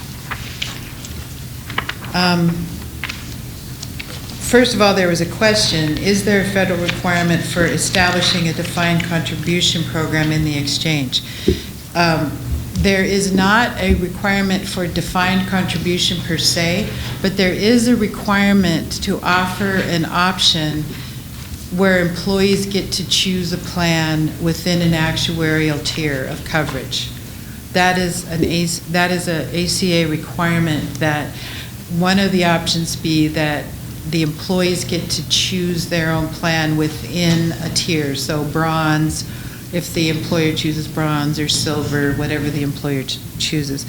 This section goes beyond that and incorporates some of the defined contribution ideas that Utah has, and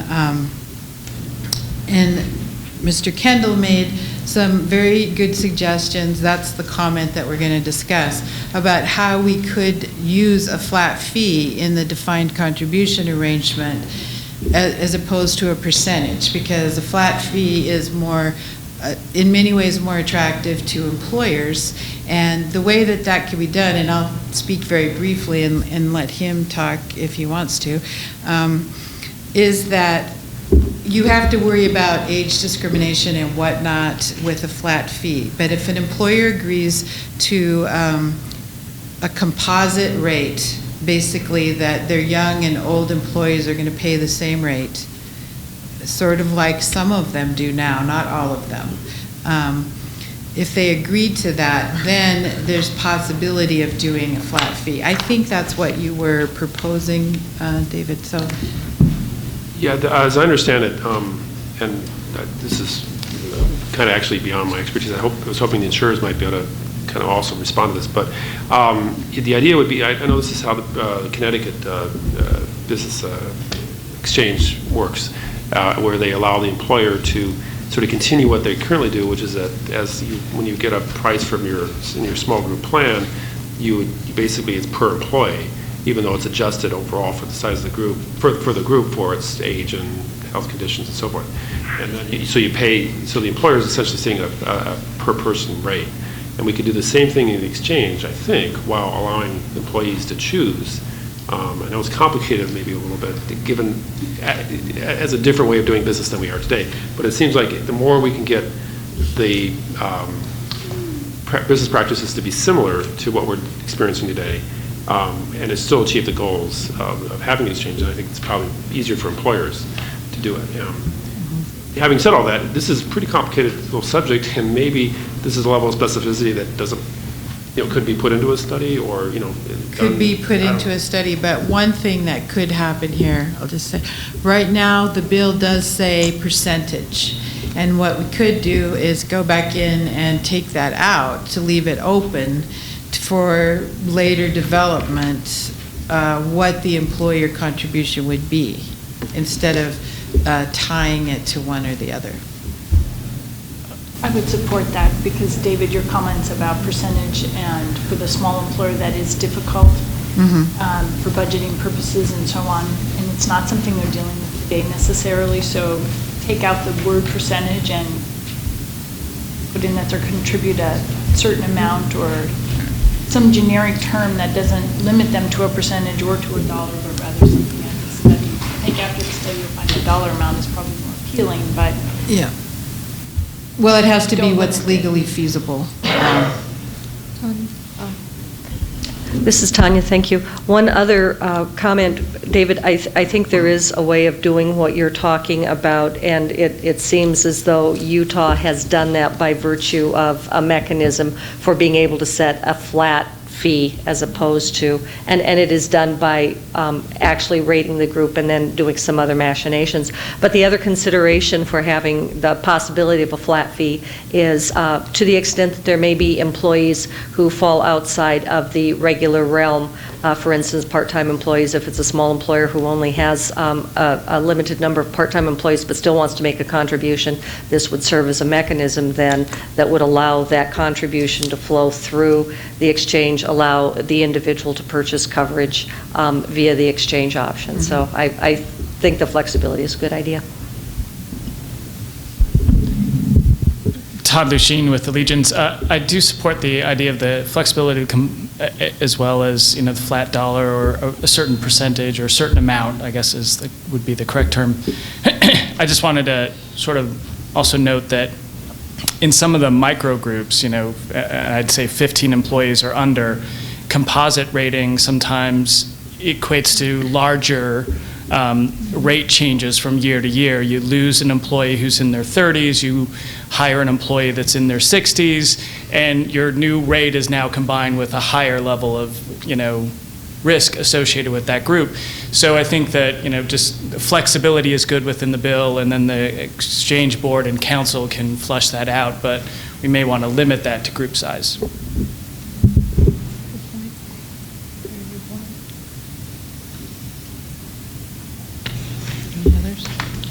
Any others about number 12, the defined contribution plan? There is one more comment that we should probably briefly touch on in this section. And it has to do with the flexibility argument. Currently, the employers are allowed to choose whether they do defined contribution or the regular option of choosing a plan and an insurer. But the insurers the insurers who participate in the exchange are being mandated to also participate in the defined contribution plan in the way the bill is currently drafted. There was a comment negative about that. So, do you think that participation for insurance companies in the defined contribution option should be required if they're participating in the exchange, in the shop exchange, just the shop already? The thought behind that is to make sure that we have insurers offering in the defined contribution market. There is an unknown of whether, there might be an unwillingness to join in if there's not a little more of a push there, but I don't know.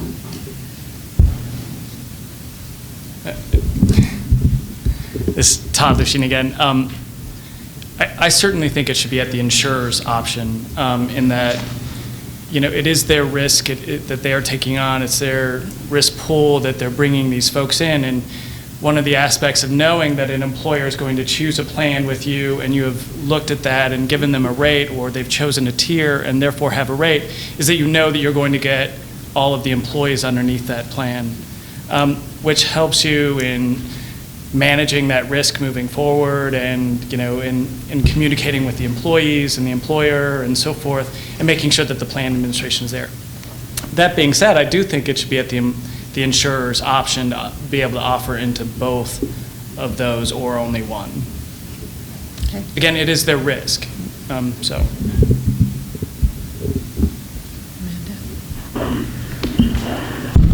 I have a question. Based on something you said earlier and something that I've read too, within the small group market, right, everybody is supposed to be in one risk pool? Yes. So how would that affect this?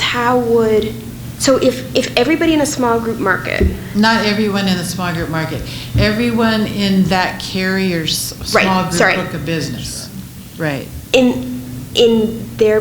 In a specific small group plan, or all of their small group business employees? All of their small group business, inside and outside the exchange, is in one risk pool for that insurer, not... Okay, so how would it matter for the insurer, risk-wise, if people are coming into that small group market pool through a defined contribution plan or a regular small group plan? I'll answer it. In looking at a group when they come on, just talk really to the existing marketplace. In a small group market, a group comes on and you assign them an appropriate rate in which you believe you need to charge them for. You know that if there's 15 employees and that have coming on to there and their families of a certain, whether it's employee spouse and employee children, they have a certain set of characteristics that you're bringing on into your plan. If an employee can choose whatever plan they would like, the risk selection may not always go your way. You won't get that whole group. So you're not sharing in a group of 10, you're not sharing that overall rate within that group of, say, a 20-year-old who may be healthy and maybe a 26-year-old who is unhealthy may have chose your plan and all of the other employees chose a different plan. And so the risk selection isn't as known. I understand what you're saying, that it's all in the same marketplace, or all in the same bucket. But that bucket right now is a pretty well-known fact when you are bringing on those employers. You have a certain set of employees. Right now they can choose, maybe this year they choose Allegiance because we have a better pregnancy benefit than New West. And then next year they choose New West because of some other benefit that they're looking at. Sort of that risk could impact us negatively and overall increase the rates. And I'm saying that it should be at our option to explore that because it's our money at risk. It should be our option to explore whether or not we're interested in offering in both areas or just one. Okay. Just for the record, I would take the opposite side and say that insurers that are participating in the exchange should be required to participate in the defined contribution plan. It's the businesses and their employees' monies that make up the premiums, and they should have the choice of how they want to use them. Can I just ask a clarifying question? If this were not in the bill, the defined contribution section, there employers that choose to go through the shop, they would still have to offer a choice of plans to their employees amongst a certain level, right? That's what you said earlier? Yeah. Right. There has to be an option within the exchange for employers to choose that. Now, there has to be an option somewhere in the exchange for the employers to choose a plan where the employees have a choice of plans. So if we didn't have this, we would need to have some other mechanism. That, the areas around the shop exchange in the bill are not terribly clear. But I did go back and reread that section, and it does seem to require an option of choice, at least an option of choice to be offered through the exchange, and this would be our choice option. So, and then the other thing, just legal point to make, is that there is a risk adjustment mechanism inside the exchange. So to the extent that carriers are adversely selected against, the risk adjustment mechanism should adequately deal with that. And that's the plan, anyway.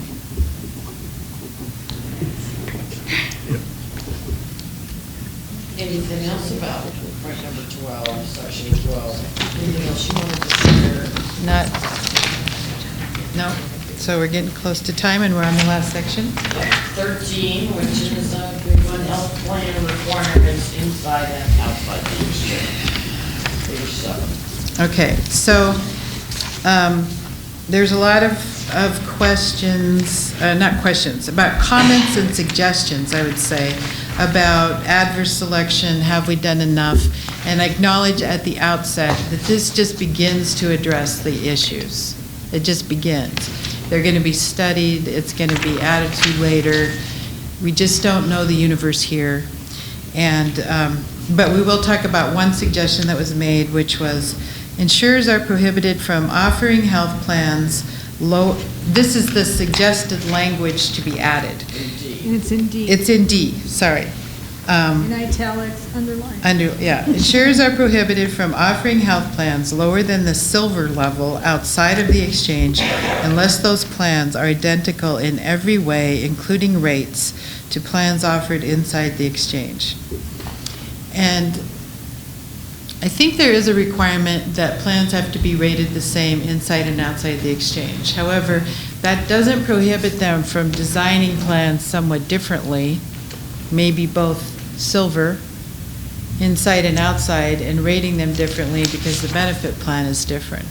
So this is still an important discussion to have about whether we want to go to this level of specificity in this bill draft. So is there any discussion on that? So what do you guys think about that? Should that kind of language be included in the draft bill or in future documents? Well, this is Tanya ask, and to the extent that the risk adjustment mechanisms, and I think you've done a good job of identifying those, the reinsurance, the different structures that are out there have not been identified. They are being worked on. That's part of the rule that we anticipate is coming out. It may be good for that to be part of the study going forward rather than putting it in proposed statutory language, since we don't yet know what they're going to look at like. It then gives us a couple of years, 2013 session, to work on language and any additional specificity. We know there will be risk adjustment mechanisms. How they then are fleshed out is yet to be seen.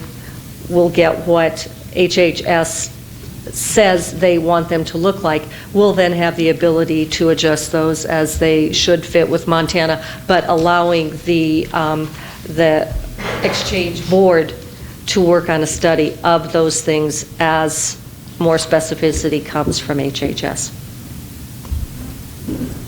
What other folks do?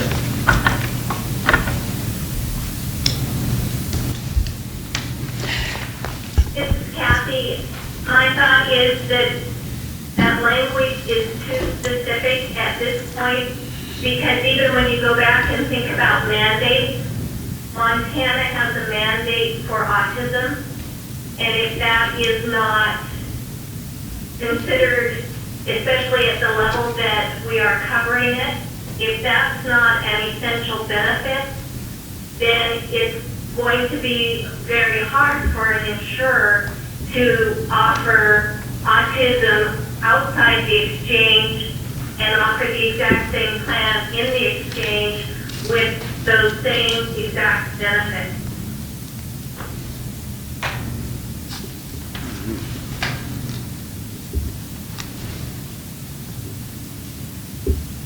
Other people want to chime in? Angela? I think we should keep it generic at this point. By the time the exchange actually takes place and commerce is exchanging and so forth, a lot of things can happen in the marketplace, more creative plan designs, more network configurations. I don't think we want to limit that creativity. I think you want to leave it in the marketplace and allow it to happen. And who would have thought high deductible health plans would be the rage that they are today a few years ago? And so whether you like them or not, people buy them. And if we would have limited the ability to come to the market with a more creative opportunity, we would have done ourselves a disservice. So I think defining it too narrowly, it's too restrictive, and in the end will harm consumers. So I would leave it open. Anybody else?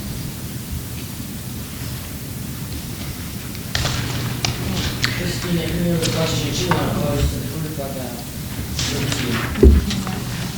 Okay, go ahead.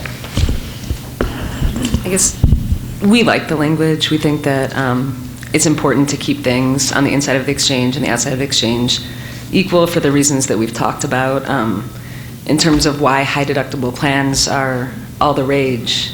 It's what people can afford right now. You know, so this I would is the. disagree with that, but.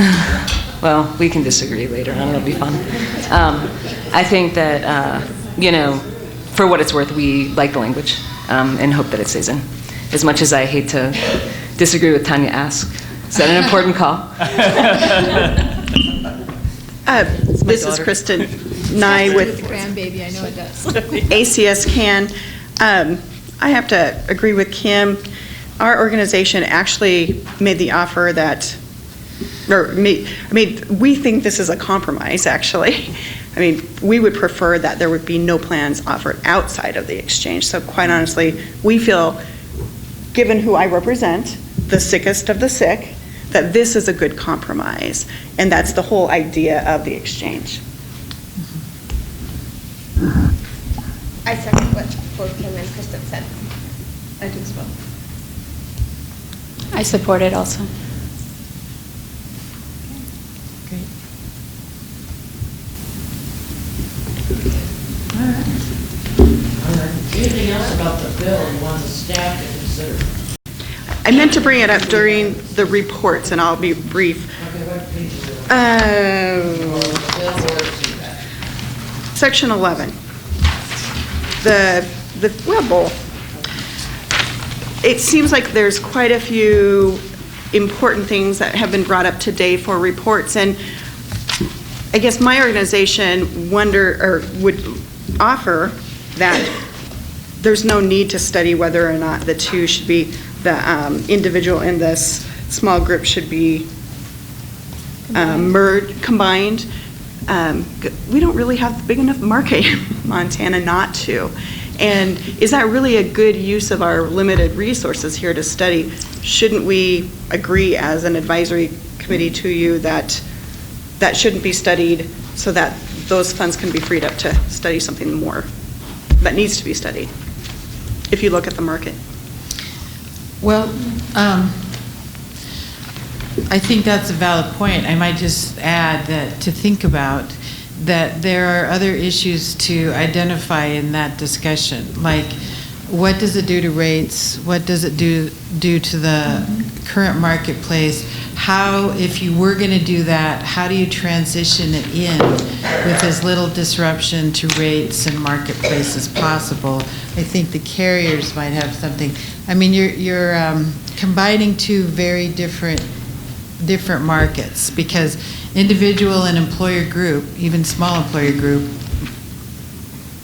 you know, I do understand the pros, but I also understand research could also recommend, yeah, maybe you need to do it, but here's the best way to do it with at least disruption to the market as possible, and you should transition that in gradually till 2016 if you're going to do it, and here's the reasons why, that kind of stuff. Then I would suggest that that's how it be phrased, rather than whether we're going to do it or not, but how it's going to be done. Okay. Given our market. And I guess I'd also have to just say that it does seem like a legislative decision. So to presume it might be a little, but you know. Yeah. This is Tanya Ask, and I do have one comment on that, Kristen, just so you know. In the current marketplace, you will find that there are hundreds of carriers that are doing business in the large group market in Montana. There are maybe 40 that are doing business in the small group market. There are a handful that are doing business in the individual market. And to the extent that you then all of a sudden change that and mandate, that's one of the things that the Patient Protection and Affordable Care Act said, is that you can preserve, to the extent that people want to continue with what they have today, people can continue to do that. Hence, that is the outside of the exchange. If you're saying it's not available outside of the exchange, then that particular provision is no longer being allowed. The second piece of it is the carriers, and we happen to write all of those lines, so I'm not speaking on behalf of my company, but there are other companies that do not want to be writing in the individual market. And so you then may be limiting choice in the small group market as well by saying, if you do this, then you are going to do all of this. And so that's just the consideration. All good points, but we really are going to have to move on. Because we want to make sure we have time for public comment. We've got about Anybody else on anything else about the bill? I'm sorry, speak up for us, please. This is Linda Moss. Hi, Linda. Hi. Will you be sort of circulating the revisions on the draft bill to the advisory council? Yep. We'll have them out to you, well, actually, probably Friday afternoon. Maybe, or Monday morning. Or Monday morning, let's just say Monday. Just to be sure. Thanks, that would be very helpful. I've appreciated the sort of the discussion, and I've been taking notes, so. Good, please send them to me. Well, I'm glad you hung in there, Linda. Okay. Good job. Christina, thanks for taking us through that, and thanks for all the suggestions. That's exactly what the staff needed and wanted you to do, and you did a great job. A quick question on the revised bill. Is that going to come out in the standard bill format with, underscores and strikeouts, or are you got maybe all boldface on the additions? You would like to see a track changes document? Yeah. Yeah, I mean, we can certainly provide you with one, I think. Well, why don't we provide them with both? The track changes and a clean copy, because Okay. obviously, clean copy is what will go to legislative services, because it's all new language. But we can certainly track the changes and. It just makes it easier for the council Yeah. members to see what was Right. specifically changed, which makes sense. Right, okay. Okay, good. Spoken Great. like a true legislator. Thank you for that suggestion. All right, well, we have a few pieces of business to take care of, and then we'll have our public comment period. I didn't make it clear, but following this meeting from 4 to 5, the commissioner and commissioner staff will remain here for anything else that you want to communicate, but we will have a few minutes to do that as well before 3:30. Before we get to that, though, we need to talk about the upcoming meetings of this council. The next one is scheduled for December 9th in Billings Clinic. And I would like you to think about in a moment what you'd like to make sure we cover. Of course, the staff is going to have specific things to bring to you, but we want to also hear what you as council members would like the staff to be bringing or covering, or there to be a discussion about. So it's a two-way conversation. It's not all generated by the staff. And we'll do that in just a second. I'll let you think, but we also need to set the January and February meeting dates of this group. And I think the staff was recommending early in both of those months, just because of what's going on with the sessions. Is that what you had in mind? And that they would be held in Helena based on many of you already being there. So. I hear there's something going on there. See? How about Saturdays after? Saturdays, why not? All right, so is there a date, and do you like this afternoon time frame?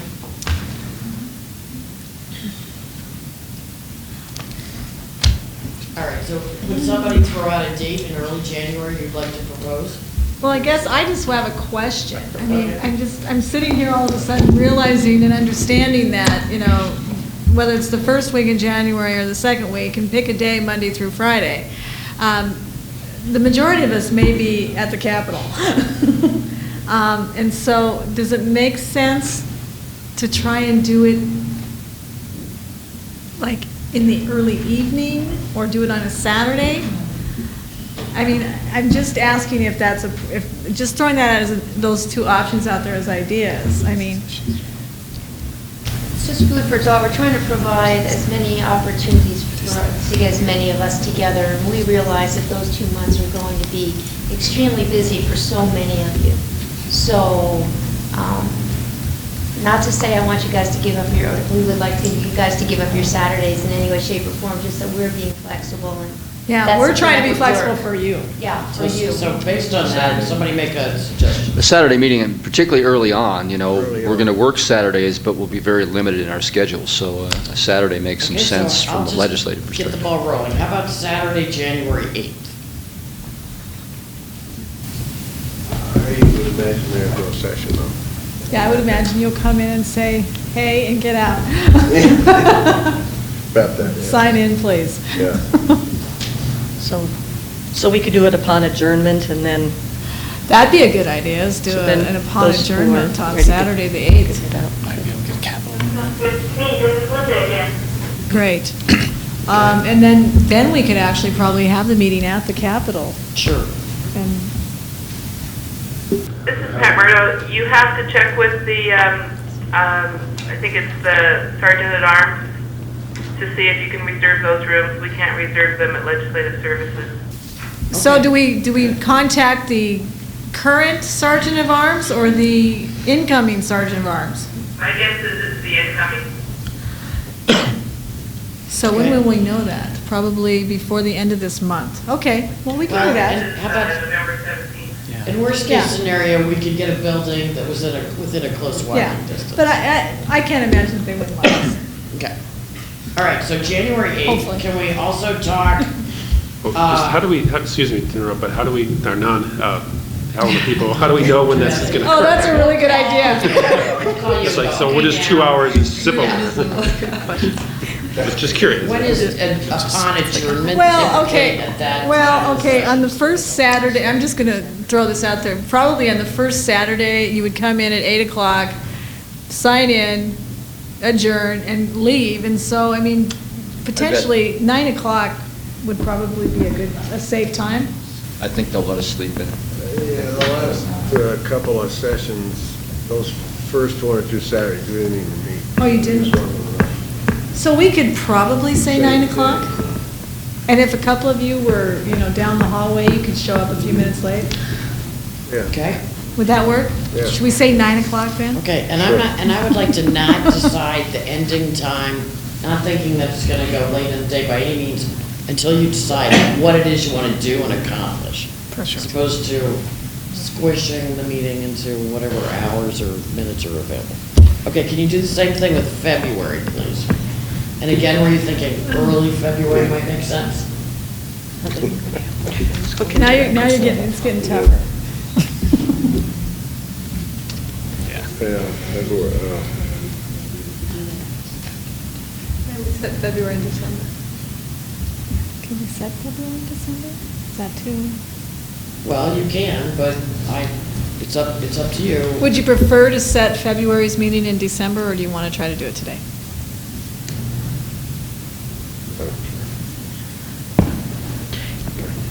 Just a question, once you get into February, might that then make sense to do it in an evening meeting? Because Saturdays do tend to get a little more packed? Yeah. Okay. I think so.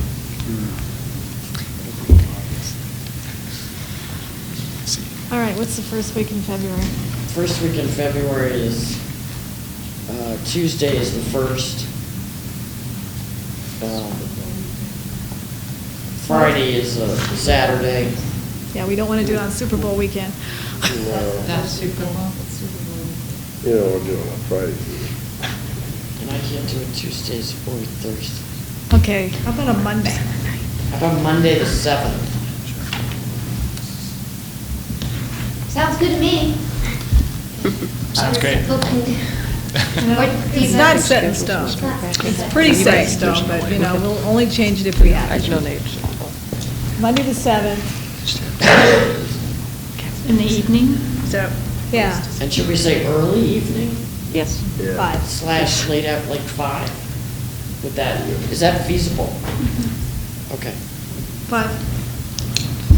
At this point in time, though, we'll probably have to look at someplace off campus from the Capitol.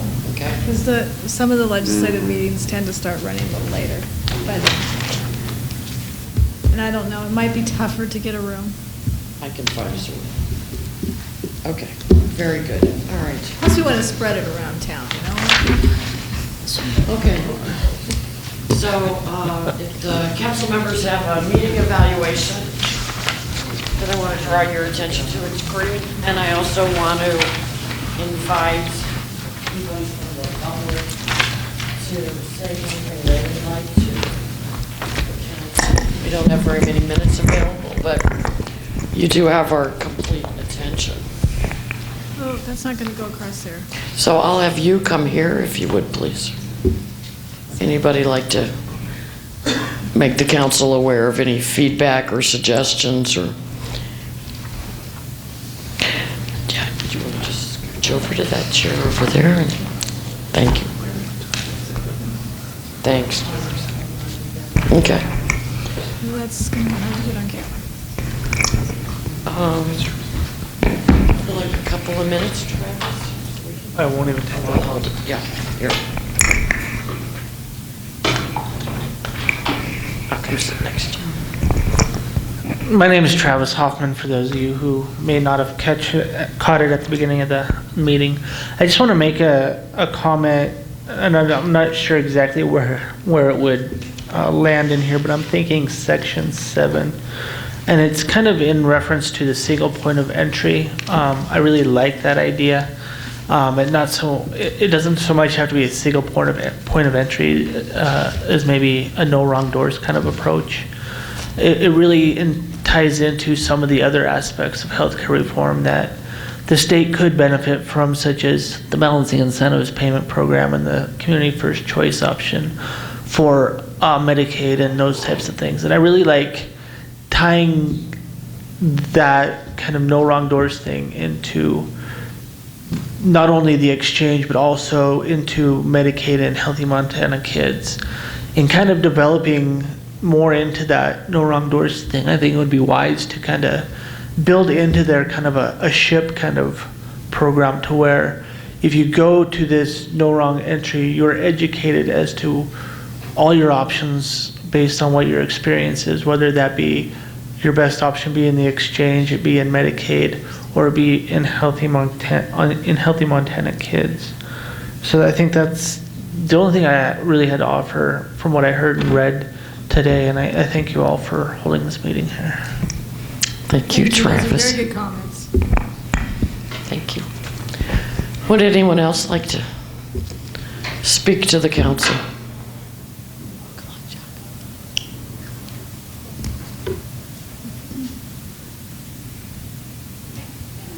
Please do. Hi, I'm Molly Moody with the Montana Organizing Project, and thank you all for this meeting, and it's exciting that we get to move forward with this in Montana. The only thing I just wanted to point out that I think it is really important to reiterate what Amanda Haro said and Laurie Francis about the healthcare access issues. I think that's really important language, and that we do have providers that are included in these decisions. And then most importantly in section 12, sorry, that's not the right section, section 8, I believe, in powers of the, I just look at my notes, I was taking good notes here. So. Where's that at? Regarding the offering plans inside and outside the exchange, I do think it's really important that we have compliance, and I do agree with the language of, I'll identify that. It's section 8, comment 25, that we preserve the language of the exchange shall negotiate with health insurers to maximize value and quality of submitted plans prior to certifying any plan as a qualified health plan. In addition to other requirements decided by the exchange. But then there was language on the plans offering the silver level, and I'm sorry, where is that at? Yes, here it is in section 13. I think this language is very important to preserve, and to reiterate Kristen's comments that we are already making a compromise, and we may have to face further compromise as this proceeds to the legislature, but that there be equity and access, and that the silver level, that language be preserved in D under comment 32 on page 7. So I just wanted to reiterate my support for that. And then to reckon back to section 2, I think it is important to talk about one larger pool for our small employers and to show my support for Amanda's comment on the number of employees. Thanks so much. Thank you.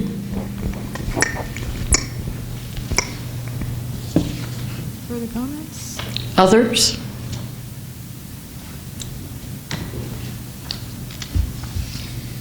Okay. Well, do feel free to stay, because we'll be resuming the meeting at 4 o'clock, and you will have more opportunity to talk to the commissioner and staff at that time if you'd like. And Monica, do you want to wrap us up and appreciate your fine counsel here? No, seriously, I really do want to say thank you, because, I mean, when you have to slog through the details of a piece of legislation like this and a new piece of policy, it really does, it takes a lot of your time, and we really appreciate that. And obviously, we want to make sure that as we move forward over the next several months, that we are utilizing your time and your expertise in the best way possible. So please make sure you give us that feedback in terms of what you feel is valuable and what isn't, okay? But anyway, so thank you so very much. And for those of you who are driving back home from Missoula, drive safely. We'll see you later. Well, that's when we're doing the, but we're not going to.